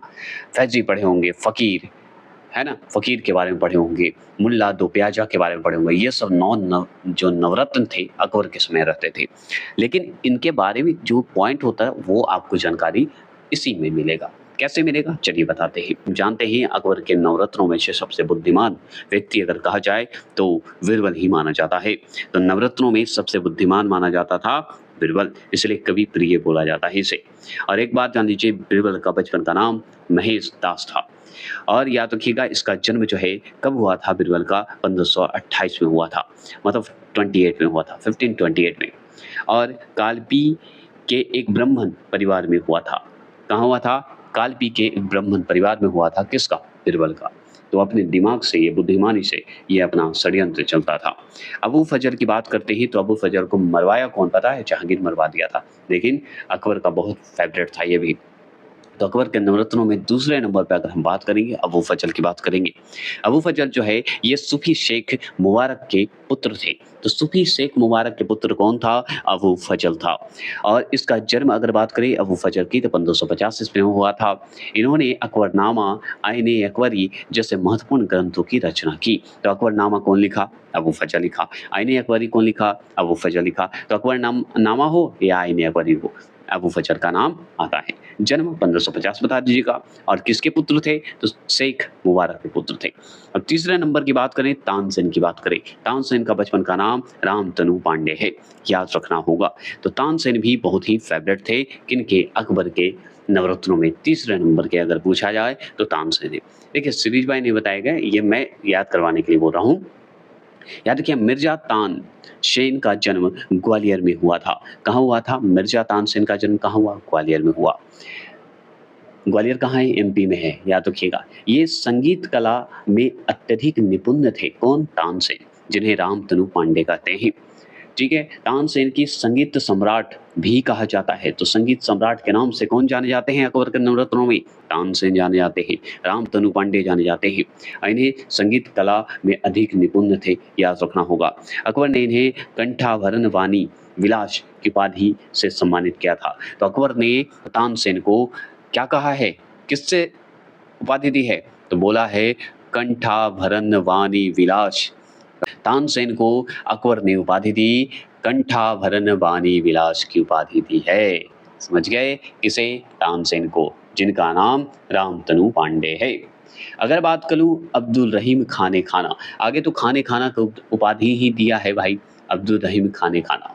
तो अब्दुल रहीम खाने खाना की अगर बात करें तो ये बैरम खां के पुत्र थे, याद रखना होगा। बैरम खां को खाने खाना की उपाधि मिली थी, याद रखिएगा। उसी तरह अब्दुल रहीम खाने खाना लग गया, याद रखेंगे। अब्दुल रहीम खाने खाना एक अलग है, क्यों? क्योंकि बैरम खां के पुत्र थे। कौन? अब्दुल रहीम खाने खाना। और खाने खाना को बैरम खां को उपाधि दिया था कौन? अकबर। क्या दिया था? खाने खाना की उपाधि। ये दोनों में अंतर समझ चाहिए। अब्दुल रहीम खाने खाना बोला जाता है और ये क्या थे? बैरम खां के पुत्र थे अब्दुल रहीम खाने खाना, लेकिन बैरम खां को खाने खाना की उपाधि दिया था, ये नोट कर लीजिएगा। इन्होंने तुर्की में लिखे बाबरनामा का फारसी में अनुवाद किया था। तो बाबरनामा को फारसी में अनुवाद करने वाले कौन थे? अब्दुल रहीम खाने खाना थे, जो कि बैरम खां के पुत्र थे। अकबर ने इन्हें खाने खाना की उपाधि से सम्मानित किया था। लीजिए, बैरम खां को तो दिया ही था खाने खाना की उपाधि, और अब्दुल रहीम को भी खाने खाना की उपाधि दिया था। समझ गए ना? तो दोनों का नाम, दोनों को उपाधि मिला था, बैरम खां को भी खाने खाना का और अब्दुल रहीम खाने खाना को भी उपाधि मिला था, ध्यान रखना होगा। ठीक है, और ये बाबरनामा को फारसी में अनुवाद किए थे कौन? अब्दुल रहीम खाने खाना। और बात करें मानसिंह की बात करें, तो मानसिंह की बात करें तो मानसिंह का मत बोलिए, मानसिंह तो भाई इनके सेनापति थे, किसके? अकबर के सेनापति थे। तो ये आमेर के राजा भारमल के पौत्र तथा भगवान दास के पुत्र थे। भगवान दास के पुत्र कौन थे? मानसिंह। भारमल के पौत्र कौन थे, मतलब पोता कौन थे? मानसिंह। इन्होंने अकबर के साम्राज्य विस्तार में महत्वपूर्ण भूमिका निभाया है। कौन? मानसिंह। और इनकी मृत्यु कब हुई थी मानसिंह की? तो 1611 ईस्वी में हुई थी। कब हुई थी? 1611 ईस्वी में। चलिए, ये बात तो क्लियर हो गए। अब पढ़ते हैं राजा टोडरमल के बारे में बात करते हैं। इनके बारे में भी कम नहीं कहा जा सकता, क्योंकि राजा टोडरमल ही अकबर का जो है वित्त मंत्री के रूप में काज कर रहे थे। इनका जन्म अगर देखा जाए तो अवध के जिला सीतापुर में हुआ था, जो कि अभी क्या है? लहसरपुर तहसील में हुआ था। कहाँ हुआ था? सीतापुर में हुआ था। किनका जन्म? राजा टोडरमल का जन्म हुआ था। इनके प्रसिद्धि की अगर बात करें, इनके राजा टोडरमल की प्रसिद्धि की अगर बात करें तो मुख्य कारण इनके द्वारा किए गए भूमि सुधार। दीवाने अशरफ के पद पर रहकर इन्होंने भूमि सुधार की सफल योजना चलाई थी। कौन? राजा टोडरमल ने। तो भूमि सुधार का श्रेय जाता है राजा टोडरमल को। दीवाने अशरफ का पद इनको मिला था राजा टोडरमल को आप जानते हैं। कौन दिया था? अकबर दिया। बाबर कौन देगा? कहाँ जन्मे थे? अवध में, याद रखना है। अब आ जाइए हम लोग थोड़ा-सा और जानते हैं फैजी के बारे में। राजा टोडरमल के बारे में तो जान गया, फैजी के बारे में चलेंगे। इसके बारे में जानना है तो सुनिए। फैज़े भी बहुत इम्पोर्टेंट है, नवरत्नों में से आते हैं। तो ये अबू फजल के बड़े भाई थे, कौन? फैजी जी। तो फैजी जो थे अकबर के नवरत्नों में आते थे, जो कि अबू फजल के बड़े भाई थे। इन्होंने महाभारत और श्रीमद् भागवत गीता का फ़ारसी अनुवाद किया था तथा अकबरनामा नामक ग्रंथ की रचना की थी। तो अकबरनामा ग्रंथ की रचना भी कौन किया? फैज़ी ने किया। अकबरनामा वो अलग है। अकबरनामा ग्रंथ की अगर पूछे तो फैज़ी को टिक लगाइएगा, और महाभारत और भागवत गीत को फ़ारसी में अनुवाद कौन किया? तो फैज़ी किए थे, और ये कौन थे? अकबर के नवरत्नों में से एक थे। समझ गए? तो महाभारत और भागवत गीता को फ़ारसी में अनुवाद करने वाले बताएँगे कौन हैं? तो हम बताएँगे वो मुगल साम्राज्य के फैज़ी जी हैं, जो कि कौन थे? मुगल साम्राज्य के एक नवरत्नों में से एक थे। अब बात करते हैं फ़कीर का। फ़कीर का पूरा नाम था अज़ियुद्दीन। अज़ियुद्दीन नाम था। तो फ़कीर अज़ियुद्दीन, तो हम फ़कीर बोलेंगे। फ़कीर जो हैं ये अकबर के निजी हकीम मतलब चिकित्सक एवं मित्र थे। तो डॉक्टर कहिए और फ्रेंड कहिए, कौन थे? तो ये फ़कीर जी थे। और किसके थे? अकबर के थे। निजी हकीम मतलब अपना प्राइवेट कहिए, ठीक है? देखभाल करने वाला, पर्सनल कहिए। अकबर ने प्रसन्न होकर इन्हें अपने नवरत्नों में शामिल कर लिया था। निजी हकीम होने की वजह से, चिकित्सक होने के चलते, मित्र होने के चलते खुश होकर इनके अकबर के इलाज के कारण ये फ़कीर को नवरत्नों में शामिल कर लिया था। मुल्ला दो प्याजा की अगर बात करें, तो मुल्ला दो प्याजा जो है अपनी बुद्धिमानी और वाक्पटुता के कारण ये नवरत्नों में शामिल किए गए थे। वाक्पटुता, बातचीत के चक्कर में इतने थे, बुद्धिमान थे। इनको खाने में दो प्याज व्यंजन अत्यधिक पसंद होने के कारण इनका अकबर ने मुल्ला दो प्याजा कर दिया। समझ गए? मतलब इनको खाने में दो प्याज बहुत अच्छा लगता था, प्याज अच्छा लगता था, इसलिए मुल्ला दो प्याजा की उपाधि दे दिया। कौन? या पुकारने लगा कौन? अकबर ने। और नवरत्नों में सम्मिलित कर लिया इसलिए क्योंकि बुद्धिमानी और वाक्पटुता के कारण ये बहुत ही शातिर और तेज माने जाते थे। ये हो गए। अगर और बात करें पॉइंट की, थोड़ा-सा अकबर का जो है ये खत्म हो गया। अकबर की बात करें तो और जान लीजिए, अकबर ने भारमल की पुत्री हरखाबाई अथवा कह सकते हैं जोधाबाई से विवाह किया था। जहांगीर मतलब सलीम का जन्म हुआ था। तो सलीम कहिए या जहांगीर कहिए, उसी का नाम है। उसका जन्म हुआ था जोधाबाई, कहते हैं गर्भ से जहांगीर का जन्म हुआ था। और ये अकबर की जो है, अकबर जो है जोधाबाई से विवाह किया था, जिसका नाम हरखाबाई था। और याद रखेंगे भारमल की पुत्री थी। क्लियर हो गए? चलिए अब हम पढ़ने जा रहे हैं जहांगीर और शाहजहां, दोनों को एक साथ पढ़ेंगे क्योंकि ज़्यादा समय नहीं रहा है जहांगीर और शाहजहां का। लेकिन जितना भी रहा है बहुत काम किया है, ये हम मानते हैं। तो चलिए हम समझते हैं जहांगीर के बारे में और शाहजहां के बारे में। तो देखिए वर्ष 1605 की अगर हम बात करेंगे तो 1605 में जहांगीर का राज्याभिषेक हुआ। कहाँ हुआ? आगरा में हुआ। जहांगीर का राज्याभिषेक कहाँ हुआ? तो आगरा में हुआ। फिर से कर देता हूँ। 1605 ईस्वी में किसका राज्याभिषेक हुआ? जहांगीर का हुआ। कहाँ हुआ? आगरा में हुआ। तो आगरा में किसका राज्याभिषेक हुआ? जहांगीर का हुआ। कब हुआ? 1605 में हुआ। याद हो गया होगा। अगर मैं बात करूं जहांगीर की पत्नी का नाम नूरजहां है। नूरजहां का बचपन का नाम क्या था? मेहरुनिशा है। ये भी याद रखना होगा। तो मेहरुनिशा जो है किसका नाम है? नूरजहां का नाम है। नूरजहां का क्या है? बचपन का नाम है मेहरुनिशा नाम। याद रखिएगा। जहांगीर की क्या है? पत्नी है नूरजहां। तो मेहरुनिशा और नूरजहां एक ही है, आप जानते ही हैं। आगे बात करते हैं। अगर मैं बात करूं कि जहांगीर से विवाह के पश्चात नूरजहां ने नूरजहां गुट का निर्माण किया था। तो नूरजहां गुट का निर्माण कौन करवाया? नूरजहां मतलब मेहरुनिशा, जो कि जहांगीर के विवाह के पश्चात करवाया था, विवाह होने के बाद। इस गुट के प्रमुख सदस्य थे। कौन-कौन सदस्य थे बता देते हैं। तो सदस्य थे शाहजादा खुर्रम थे। शाहजादा जो खुर्रम था, खुर्रम इसी का पुत्र था, याद रखिएगा शाहजादा खुर्रम। बाद में शाहजहां के नाम से जाना जाता है। तो खुर्रम शाहजहां का नाम है, याद रखिएगा। जैसे जहांगीर का नाम क्या था बता सकते हैं? सलीम। उसी तरह खुर्रम नाम था किसका? शाहजहां का। और शाहजादा तो बेटा को बोला जाता है। अस्मत बेगम जिसे नूरजहां की माँ बोलते हैं, ये भी नूरजहां की गुट की सदस्य थी। तो अस्मत बेगम जो थी नूरजहां की माँ थी। अब हो गया, बेटा हो गया, नूरजहां की माँ हो गई दू-दौला, नाम है पूरा इमाद दू-दौला या मिर्ज़ा गियास बेग, जो कि नूरजहां का पिता थे।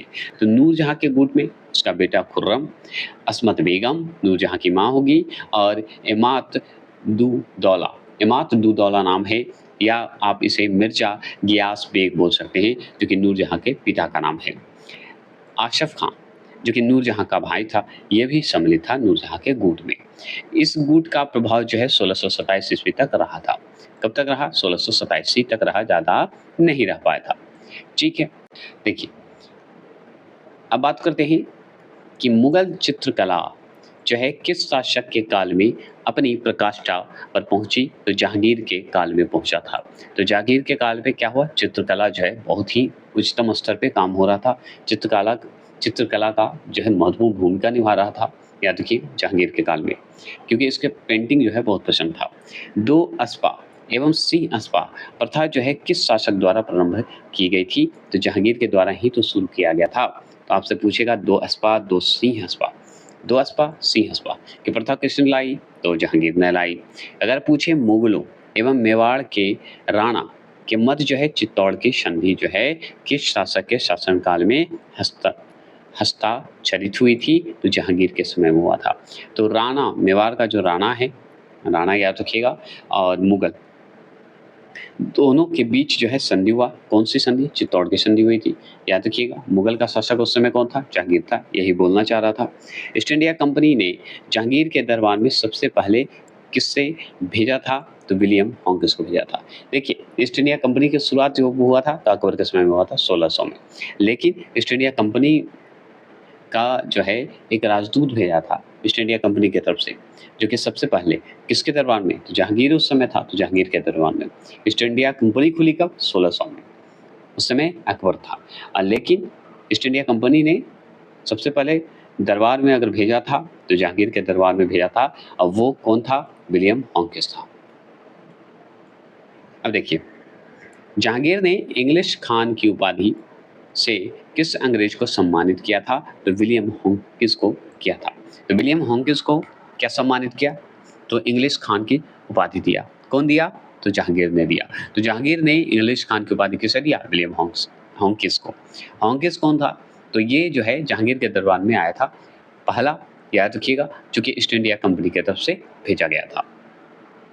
और बात करें तो भारत में किस मुगल शासक का मकबरा स्थित नहीं है? तो बाबर का जो है और जहांगीर का, ये दोनों का जो है भारत में नहीं है। पहले भारत में था, लेकिन अब भारत में नहीं है। बाबर का चला गया है काबुल, याद रखिएगा, जो कि अफगानिस्तान का ही है, और जहांगीर का चला गया लाहौर, मतलब पाकिस्तान का ही है। तो जहांगीर और बाबर का दोनों का जो है मुगल शासक का मकबरा भारत में नहीं है अब। जहांगीर के दरबार में पक्षियों का सबसे बड़ा चित्रकार जो है कौन था? तो उस्ताद मंसूर था। तो पक्षियों का चित्रकार अगर पूछे तो उस्ताद मंसूर को बताइएगा, जो कि किसके दरबार में रहता था? जहांगीर के दरबार में रहता था। और उस्ताद मंसूर क्या था? चित्रकार था। क्लियर हो गए? अगर और बात करी तो सुनिए, मुगल बादशाह मुगल बादशाह में किसने अपनी आत्मकथा फारसी में लिखी? तो जहांगीर ने लिखी। जहांगीर जो है अपनी आत्मकथा लिखा था, ऑटोबायोग्राफी लिखा था, किस भाषा में? फारसी भाषा में, जो कि जहांगीर ने लिखा था अपना स्वयं का। याद रखिएगा, तुर्की ए बाबरी जो है, वो बाबरनामा कहिए, वो लिखा गया था तुर्की भाषा में, जो कि एकमात्र पुस्तक था। उसके बाद सारा पुस्तक फारसी में जो है फारसी में लिखाया है। तो जहांगीर अपना आत्मकथा फारसी में ही लिखा था। और सुन लीजिए, शहजादा खुसरो मिर्जा द्वारा अपने पिता जहांगीर के विरुद्ध विद्रोह करने में सहायता देने के कारण जहांगीर के द्वारा सिख गुरु अर्जुन देव को फांसी दे दी गई थी। जहांगीर ने दिया था। क्यों दिया था पता है? क्योंकि जो खुसरो था, खुसरो का ये सपोर्ट कर रहे थे और जहांगीर के विरुद्ध कर रहा था खुसरो। और याद रखिएगा, ये अर्जुन देव के बहकावे में था, ये बोला जाता है। इसलिए जहांगीर ने अर्जुन देव को क्या कर दिया? फांसी दे दिया था। तो फांसी दिया था कौन सी गुरु को? अर्जुन देव को। ये बोल देना है, गलत नहीं हो। और सुनिए, जहांगीर के शासनकाल में प्रमुख चित्रकार कौन था? उस्ताद मंसूर और अबुल हसन था। 2 था, याद रखिएगा। उस्ताद मंसूर, अबुल हसन क्या था? चित्रकार था। किसके समय में? जहांगीर के समय में ये प्रमुख चित्रकार था। उस्ताद मंसूर और अबुल हसन, ये 2 थे इम्पोर्टेंट, ठीक है। और बात करेंगे तो सुनिए, आगरा में इमात इमात दू दौला का मकबरा जो है किसके द्वारा बनवाया गया? तो नूरजहां द्वारा बनाया गया। क्योंकि नूरजहां द्वारा इसलिए बनाया गया क्योंकि इसके पिता का नाम था इमात दू दौला। एक और नाम था इनके पिता का नाम, बता सकते हैं कमेंट बॉक्स में बताइए, क्योंकि हम इनके बारे में अभी जस्ट पढ़े हैं, है ना? बताइए। तो याद रखिएगा, इमात दू दौला का मकबरा जो है किसने बनवाया? नूरजहां ने। नूरजहां कौन है? जहांगीर की पत्नी है। और ये कहाँ बनवाया मकबरा? आगरा में बनवाया। और ये कौन थे? इमात दू दौला तो नूरजहां के पिता थे। मरियम उज जमानी का मकबरा किसके द्वारा बनाया गया? तो जहांगीर द्वारा बनाया गया। जहांगीर ने क्या किया? एक मकबरा बनवाया। किसका? मरियम उज जमानी का मकबरा बनवाया था। कौन बनवाया था? जहांगीर ने बनवाया था। किसका? मरियम उज जमानी का मकबरा बनाया था। अब ये बताइए, मरियम उज जमानी क्या था? जहांगीर की पत्नी थी कि माँ थी? कमेंट बॉक्स में जरूर करिएगा। गुलाब से इत्र निकालने का विधि को किसके द्वारा विकसित किया गया? तो अस्तम बेगम द्वारा किया गया था, जो कि नूरजहां की माँ थी। तो अस्मत बोलता हूँ, अस्तम बोल रहा हूँ। अस्मत बेगम जो नूरजहां की माँ थी, इन्होंने ही क्या किया? गुलाब से इत्र निकाला है। इत्र मतलब परफ्यूम, सेंट कहिए, निकाला था। समझ गए? बहुत इंपॉर्टेंट है। तो अस्मत बेगम ने, जो कि नूरजहां की माँ थी। किस मुगल सम्राट ने अपनी राजधानी आगरा से दिल्ली हस्तांतरित किया? तो शाहजहां किया था। आगरा था पहले, अब दिल्ली ले आया। कौन लाया? शाहजहां ने लाया, याद रखना है। अगर बात करें, अकबर क्या किया था? आगरा से फतेहपुर सीकरी ले गया था, फिर बाद में लौट आया था। बलवंत द्वारा प्रारंभ किया गया दरबारी रिवाज सिजदा एवं पैबौश किस मुगल बादशाह ने समाप्त कर दिया था? तो शाहजहां ने कर दिया था। ये जो है सिजदा करना, पैबोश करना, पैरों को चूमना, ये जो है मुगल बादशाह जो है शाहजहां ने बंद करवा दिया था। और ये शुरू कौन किया था? बलबन किया था। लौह और रक्त की नीति अपनाया था, उसी में सिजदा, कि अपने दरबार में आना तो सिजदा कीजिए, झुकिए, और या पैबोश, पैरों को चूमिए, ये कहा गया था। हाथों को चूमिए भी कह सकते हैं आप, ऐसे पैबोश मैंने पैरों को चूमना। शाहजहां की पत्नी अर्जुमंद बानो बेगम को किस प्रचलित नाम से जाना जाता है? तो मुमताज महल के नाम से जाना जाता है। जैसे नूर जहां को मेहरुनिसा के नाम से जानते हैं, उसी तरह अर्जुमंद बानो बेगम को मुमताज महल के नाम से जानते हैं। तो अर्जुमंद बानो बेगम जो हैं किसकी पत्नी थी? तो शाहजहां की पत्नी थी, और ये मुमताज महल के नाम से जानी जाती है, और मुमताज महल बनाया जाता है। आप सुनिएगा, मुमताज महल की 16 जून 1631 को मृत्यु होने के पश्चात शाहजहां ने उनकी स्मृति में, उनकी याद में आगरा में ताजमहल का निर्माण कराया। ताजमहल का वास्तुकार अगर पूछे तो उस्ताद अहमद लाहौरी था। कौन था? उस्ताद अहमद लाहौरी था। तो उस्ताद अहमद लाहौरी जो है क्या था? ताजमहल का वास्तुकार था, ताजमहल को बनाने वाला था। ताजमहल का निर्माण कहाँ है हुआ था? तो आगरा में हुआ था। किसने करवाया? शाहजहां ने करवाया। क्यों करवाया? क्योंकि मुमताज महल की मृत्यु हो गई थी 1631 में, उसकी याद में बना दिया था, स्मृति में बना दिया था। ये बोल दीजिएगा, ठीक है। और बात करें हम लोग तो मयूर सिंहासन जिसे तख्ते ए ताउस का निर्माण जो है किसके द्वारा करवाया गया था? तो ये शाहजहां द्वारा करवाया गया था। तो आपसे पूछेगा मयूर सिंहासन किसने बनवाया? तो शाहजहां ने बनवाया। शाहजहां ने बनवाया तो मयूर सिंहासन को किस नाम से जाना जाता है? तो तख्ते ए ताउस के नाम से जाना जाता है। ये भी क्लियर हो गए। अगर पूछे कि शाहजहां के काल को किस इतिहासकार ने मुगल शासन का स्वर्ण युग कहा था? तो वो कहे थे A.L. श्रीवास्तव कहे थे। तो शाहजहां के काल को क्या कहा गया इतिहासकार के द्वारा? कि मुगल शासन का स्वर्ण युग है शाहजहां के समय, और वो कहने वाले A.L. याद रखिएगा श्रीवास्तव हैं। अपनी सहिष्णुता, ठीक है, तथा उदारता के कारण किसे लघु अकबर के नाम से जाना जाता था? तो दारा शिकोह को जाना जाता था किसे? दारा शिकोह को, जो कि शाहजहां का पुत्र था। और दारा शिकोह भाई था औरंगजेब का, जो कि बाद में मरवा देता है, याद रखिएगा, गेम खेल-खेल। तो दारा शिकोह जो है शाहजहां का पुत्र, याद रखिएगा, पुत्र को, जो कि क्या हुआ, अपनी सहिष्णुता और उदारता के कारण लघु अकबर के नाम से जाना जाता है। किसको? दारा शिकोह को। दारा शिकोह कौन है? शाहजहां का पुत्र है। करते हैं। उपनिषदों का फारसी अनुवाद शाहजहां के शासनकाल में शहजादे दारा शिकोह ने सिर-ए-अकबर शीर्षक के नाम से किया था। तो उपनिषद का जो है फारसी अनुवाद किसने किया था? तो वो किया था दारा शिकोह ने। किसके शासनकाल में? तो शाहजहां के शासनकाल में ही किया था। और कौन किया था? शाहजहां का पुत्र दारा शिकोह ने किया था। और उसका नाम क्या रखा था शीर्षक का, उपनिषद का? तो सिर-ए-अकबर रखा था। ठीक है, तो उपनिषद का फारसी में जब अनुवाद किया तो उसका नाम रखा है सिर-ए-अकबर। किसने? दारा शिकोह ने। किसका पुत्र था? शाहजहां। लेकिन शासन कौन कर रहा था? शाहजहां। अब बात करते हैं स्थापत्य कला का स्वर्णकाल किस मुगल शासक के शासनकाल को माना जाता है? तो शाहजहां को माना जाता है। देखिए, ऊपर बात करें चित्रकार का तो हम जहांगीर को लगाते हैं, लेकिन स्थापत्य कला की बात करेंगे तो शाहजहां को लगाएंगे। तो शाहजहां स्थापत्य कला का स्वर्णकाल माना जाता है। हिंदू तथा ईरानी वास्तुकला का सर्वप्रथम समन्वय, मतलब हिंदू वास्तुकला और ईरानी वास्तुकला का मिक्सअप बताइए। समन्वय मतलब वही जुड़ा हुआ। हमें किस इमारत देखने को मिलता है? तो ताजमहल दिखने को मिलता है। तो ताजमहल जब देखिएगा ना तो आपको ईरान का वास्तुकला दिखेगा और हिंदू का वास्तुकला मिला हुआ दिखेगा। दोनों का मिक्सअप, दोनों का समन्वय, याद रखिएगा, वो है ताजमहल, जो कि कहाँ है? आगरा में।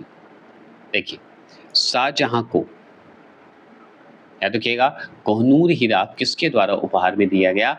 तो मीर जुमला के द्वारा उपहार में दिया गया। तो मीर जुमला जो था, क्या दिया? कोहनूर हीरा। किसे दिया? शाहजहां को दिया। ये क्लियर हो गया। अगर आपसे पूछे ईरान के शाह तथा मुगल शासकों के मध्य विवाद का मुख्य क्षेत्र क्या था? तो कंधार था। क्या था? कंधार था। तो याद रखेंगे, ईरान के शासक, ईरान के जो शासक थे, ईरान के शाह तथा मुगल शासकों के मध्य क्या हुआ? विवाद हुआ। और विवाद होने के कारण जो है, विवाद का कारण कंधार बना था, ये हम जानते हैं।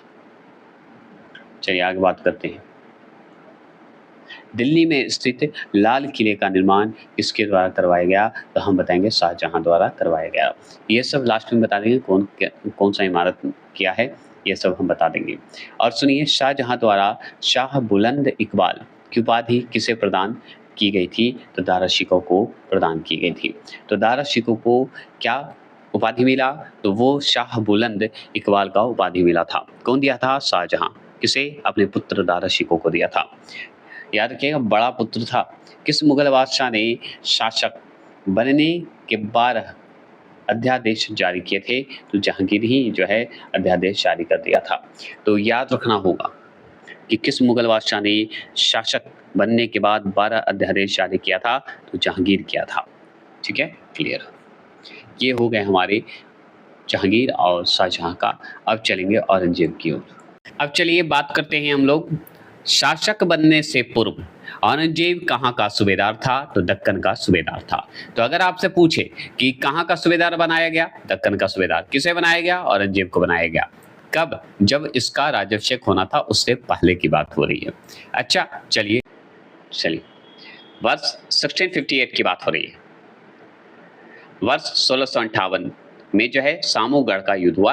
किसके किसके मध्य हुआ? तो हम बताएंगे औरंगजेब और दारा शिकोह के मध्य हुआ। और दारा शिकोह जो है, औरंगजेब दोनों भाई थे, आप जानते हैं। और दारा शिकोह और औरंगजेब की जो युद्ध हुआ, उस युद्ध का नाम बताइए। सामूगढ़ का युद्ध बताएंगे। कब हुआ? 1658 में हुआ। और ये युद्ध जब हुआ तो ये औरंगजेब का जो है शासन शुरू हो गया था। अब बात करते हैं मुगल सेना में सर्वाधिक हिंदू सेनापति किस बादशाह के शासनकाल के अंतर्गत था? तो हम बताएंगे औरंगजेब के अंतर्गत था। औरंगजेब जो है सबसे ज्यादा हिंदू सेनापति बनाया था, याद रखने वाली बात है। पूछता है आपसे 1707 ईस्वी में, अगर पूछे 1707 ईस्वी की बात हो रही है, में औरंगजेब की मृत्यु होने के पश्चात कौन सम्राट बना? तो बहादुर शाह प्रथम बना था। ईस्ट इंडिया कंपनी के किस अंग्रेज गवर्नर को औरंगजेब द्वारा भारत से निष्कासित किया गया था? तो सर जॉन चाइल्ड को किया गया था। चाइल्ड को क्या कर दिया गया? औरंगजेब ने निकाल दिया था।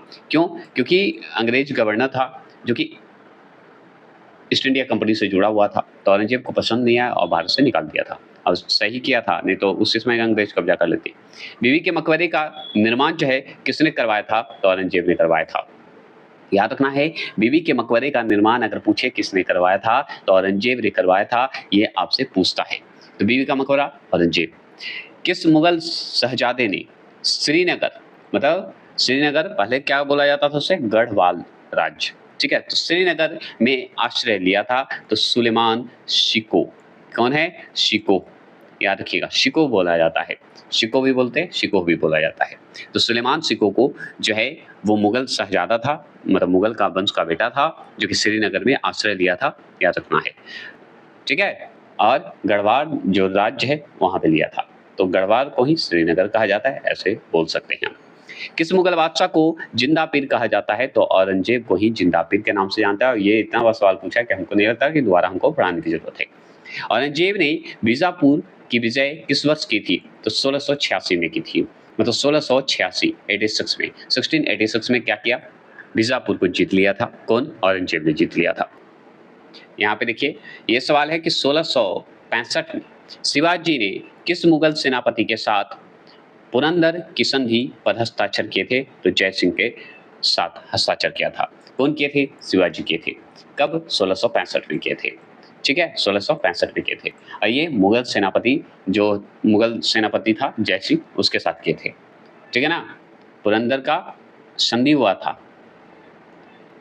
पुरंदर की संधि किसके किसके बीच हुई? तो मुगल सेनापति जो जय सिंह था उसके और शिवाजी के बीच हुआ था। कब हुआ था? 1665 में, ये बोल सकते हैं। देखिए, मुगल के समय जब औरंगजेब की बात हो रही है, तो उस समय हम थोड़ा सा बता देते हैं कि मुगल कालीन भू राजस्व प्रणाली थोड़ा सा जान लीजिए।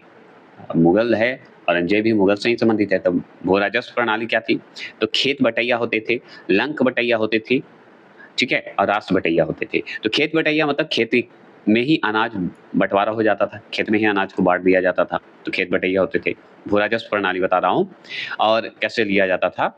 और लंक जो होते थे, लंक बटैया होते थे, अनाज को खलिहान से देकर लाकर बिना भूसा निकाले बटैया हो जाता था। ये इस तरीके से भी भू राजस्व लेते थे।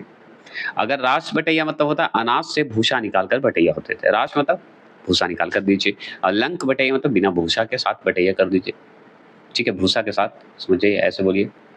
देखिए, ये शासक हैं, और वजीर और वकील एक ही कर सकते हैं। वजीर माने मंत्री, और वकील, वजीर ही मंत्री कहिए, मंत्री ही वजीर कहिए, ये कोई दिक्कत नहीं है। तो शासक जब होते थे, जैसे बाबर के समय अगर पूछे वजीर मंत्री कौन था? मेहंदी ख्वाजा था। तो बाबर के समय वजीर या वकील कहिए कौन था? मेहदी, मेहंदी बोल सकते हैं, मेहदी ख्वाजा बताइएगा। हुमायूं के समय अगर पूछे, हुमायूं जब शासक था, मुगल वंश का हुमायूं, तब उस समय उसका वजीर कौन था? तो वो निजामुद्दीन अहमद थे, और हिंदू बेग थे, दो थे, हिंदू बेग और निजामुद्दीन अहमद, दो जो थे, क्या थे? वजीर और वकील, दोनों कह सकते हैं। वजीर थे, मंत्री थे, किसके? हुमायूं के समय। अगर हुमायूं के पास अगर अकबर का पूछे वजीर कौन था, तो हम बताएंगे बैरम खां था। सर्वाधिक शक्तिशाली था भाई, बैरम खां ही था, सब कुछ था, आप जानते हैं। और इस बैरम खां के पुत्र कौन थे? अब्दुल रहीम खान खाना। और जहांगीर का अगर मंत्री पूछे, तो यह पद रिक्त था, कोई नहीं था। शाहजहां का यह पद समाप्त हो गया था, शाहजहां के समय पद समाप्त हो गया था, औरंगजेब तक खाई नहीं था। क्लियर हो गया? तो 3 तक माना जाता है। आगे बात करते हैं। आगे क्या है सुन लीजिए।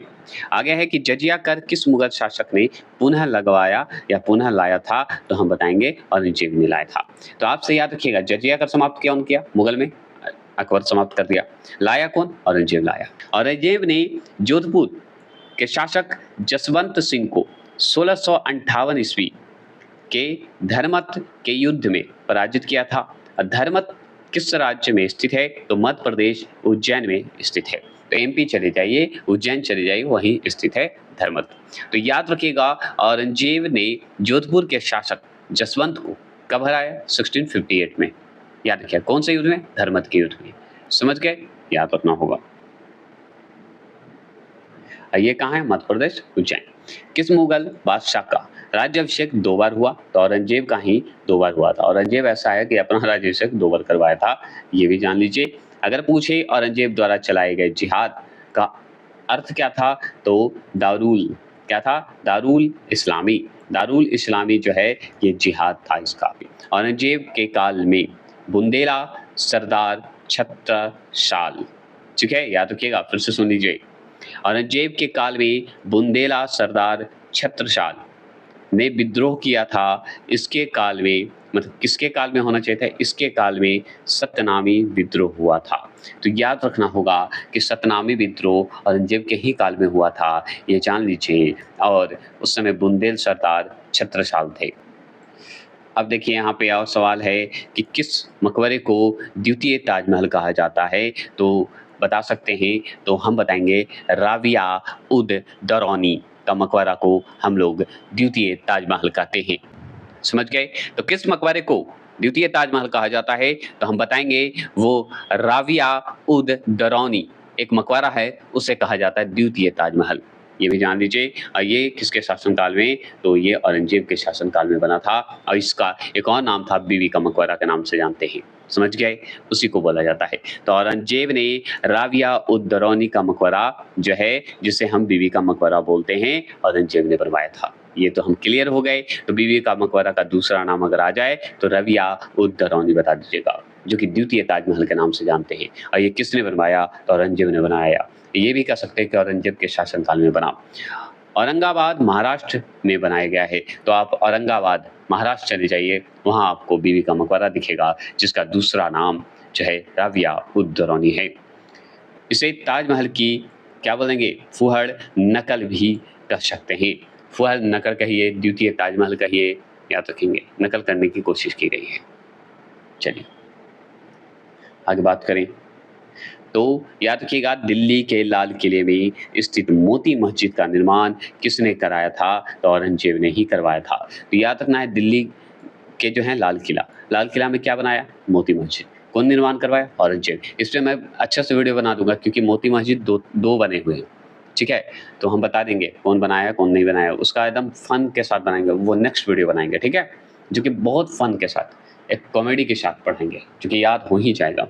औरंगजेब ने दक्षिण में किन दो राज्यों को विजित किया था? विजित मतलब जीता था।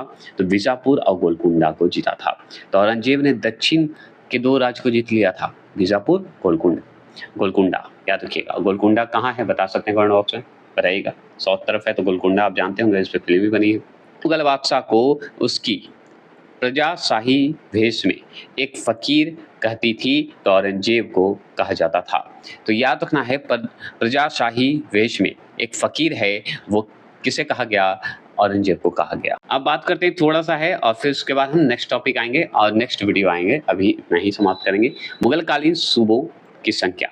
सूबों की संख्या बता देते हैं। तो सूबों की संख्या जो होते थे और नए जुड़े सूबे, उसकी बात करेंगे। तो याद रखिएगा, शासक का नाम, अकबर के समय की बात करते हैं तो 12 सूबे थे, जो आईने अकबरी में वर्णित हैं। आईने अकबरी जो लिखा गया है अबू फजल के द्वारा, उसमें जो है क्या है? वर्णित हैं। तो कितने सूबे जोड़े गए हैं? 12 सूबे की चर्चा की गई है। किसके समय में? अकबर के समय में, आप जानते हैं। और याद रखना है, 12 + 3 = 15। याद रखिए, 15 टोटल थे। और याद रखना है, नए जुड़े थे 3, ठीक है। कौन कौन जुड़े थे? तो खानदेश जुड़ा था, अहमदनगर जुड़ा था और वरार जुड़ा था। तो 12 सूबे जुड़े हुए थे, मतलब 12 क्षेत्र जुड़े हुए थे। याद रखिएगा, उस समय के हिसाब से क्षेत्र, उस समय के हिसाब से सूबे, और इस हिसाब से क्षेत्र बोलिएगा, प्रांत बोल सकते हैं, ठीक है। तो बरार, खानदेश और अहमदनगर जो है 3 जुड़ के 15 हो गए थे अकबर के समकालीन, मतलब अकबर के शासनकाल में। सूबे की संख्या, जहांगीर के समय सूबों की संख्या बताइए, तो हम बताएंगे 15 सूबे हुए थे। याद रखिएगा, कांगड़ा को जीतकर लाहौर सूबे में मिला लिया था। तो लाहौर सूबे में कांगड़ा को जीतकर मिला लिया था, तो 15 सूबे थे। याद रखिएगा, इसमें कोई नया जुड़ा नहीं था। किसके समय में? जहांगीर के समय में। शाहजहां के समय में 18 सूबे हुए थे, 18 प्रांत कहिए जुड़े थे, सूबे जुड़े थे। याद रखिएगा, मुगल कालीन में। और इसमें 3 और जुड़ा था, 3 जोड़ के 18 हो गए थे, कश्मीर, भट्टा और उड़ीसा। याद रखना होगा, ठीक है, कश्मीर, भट्टा और उड़ीसा। औरंगजेब के समय में 20 अथवा 21 सूबे थे, 20 या 21 बोला जाता है। और इसमें 2 जुड़े थे, बीजापुर जो कि साउथ इंडिया को जीता था, बीजापुर जो कि 1686 में, और गोलकुंडा 1687 में, मतलब 1687 में गोलकुंडा को और बीजापुर को 1686 में, ठीक है, दोनों को जीता था। तो औरंगजेब के समय कितने सूबे? 21 सूबे। चलिए, क्लियर हो गए। आज के लिए इतना ही रखते हैं। नेक्स्ट टॉपिक हम आएँगे जो है इसमें बचा हुआ सारा, ठीक है? तैयार रहें।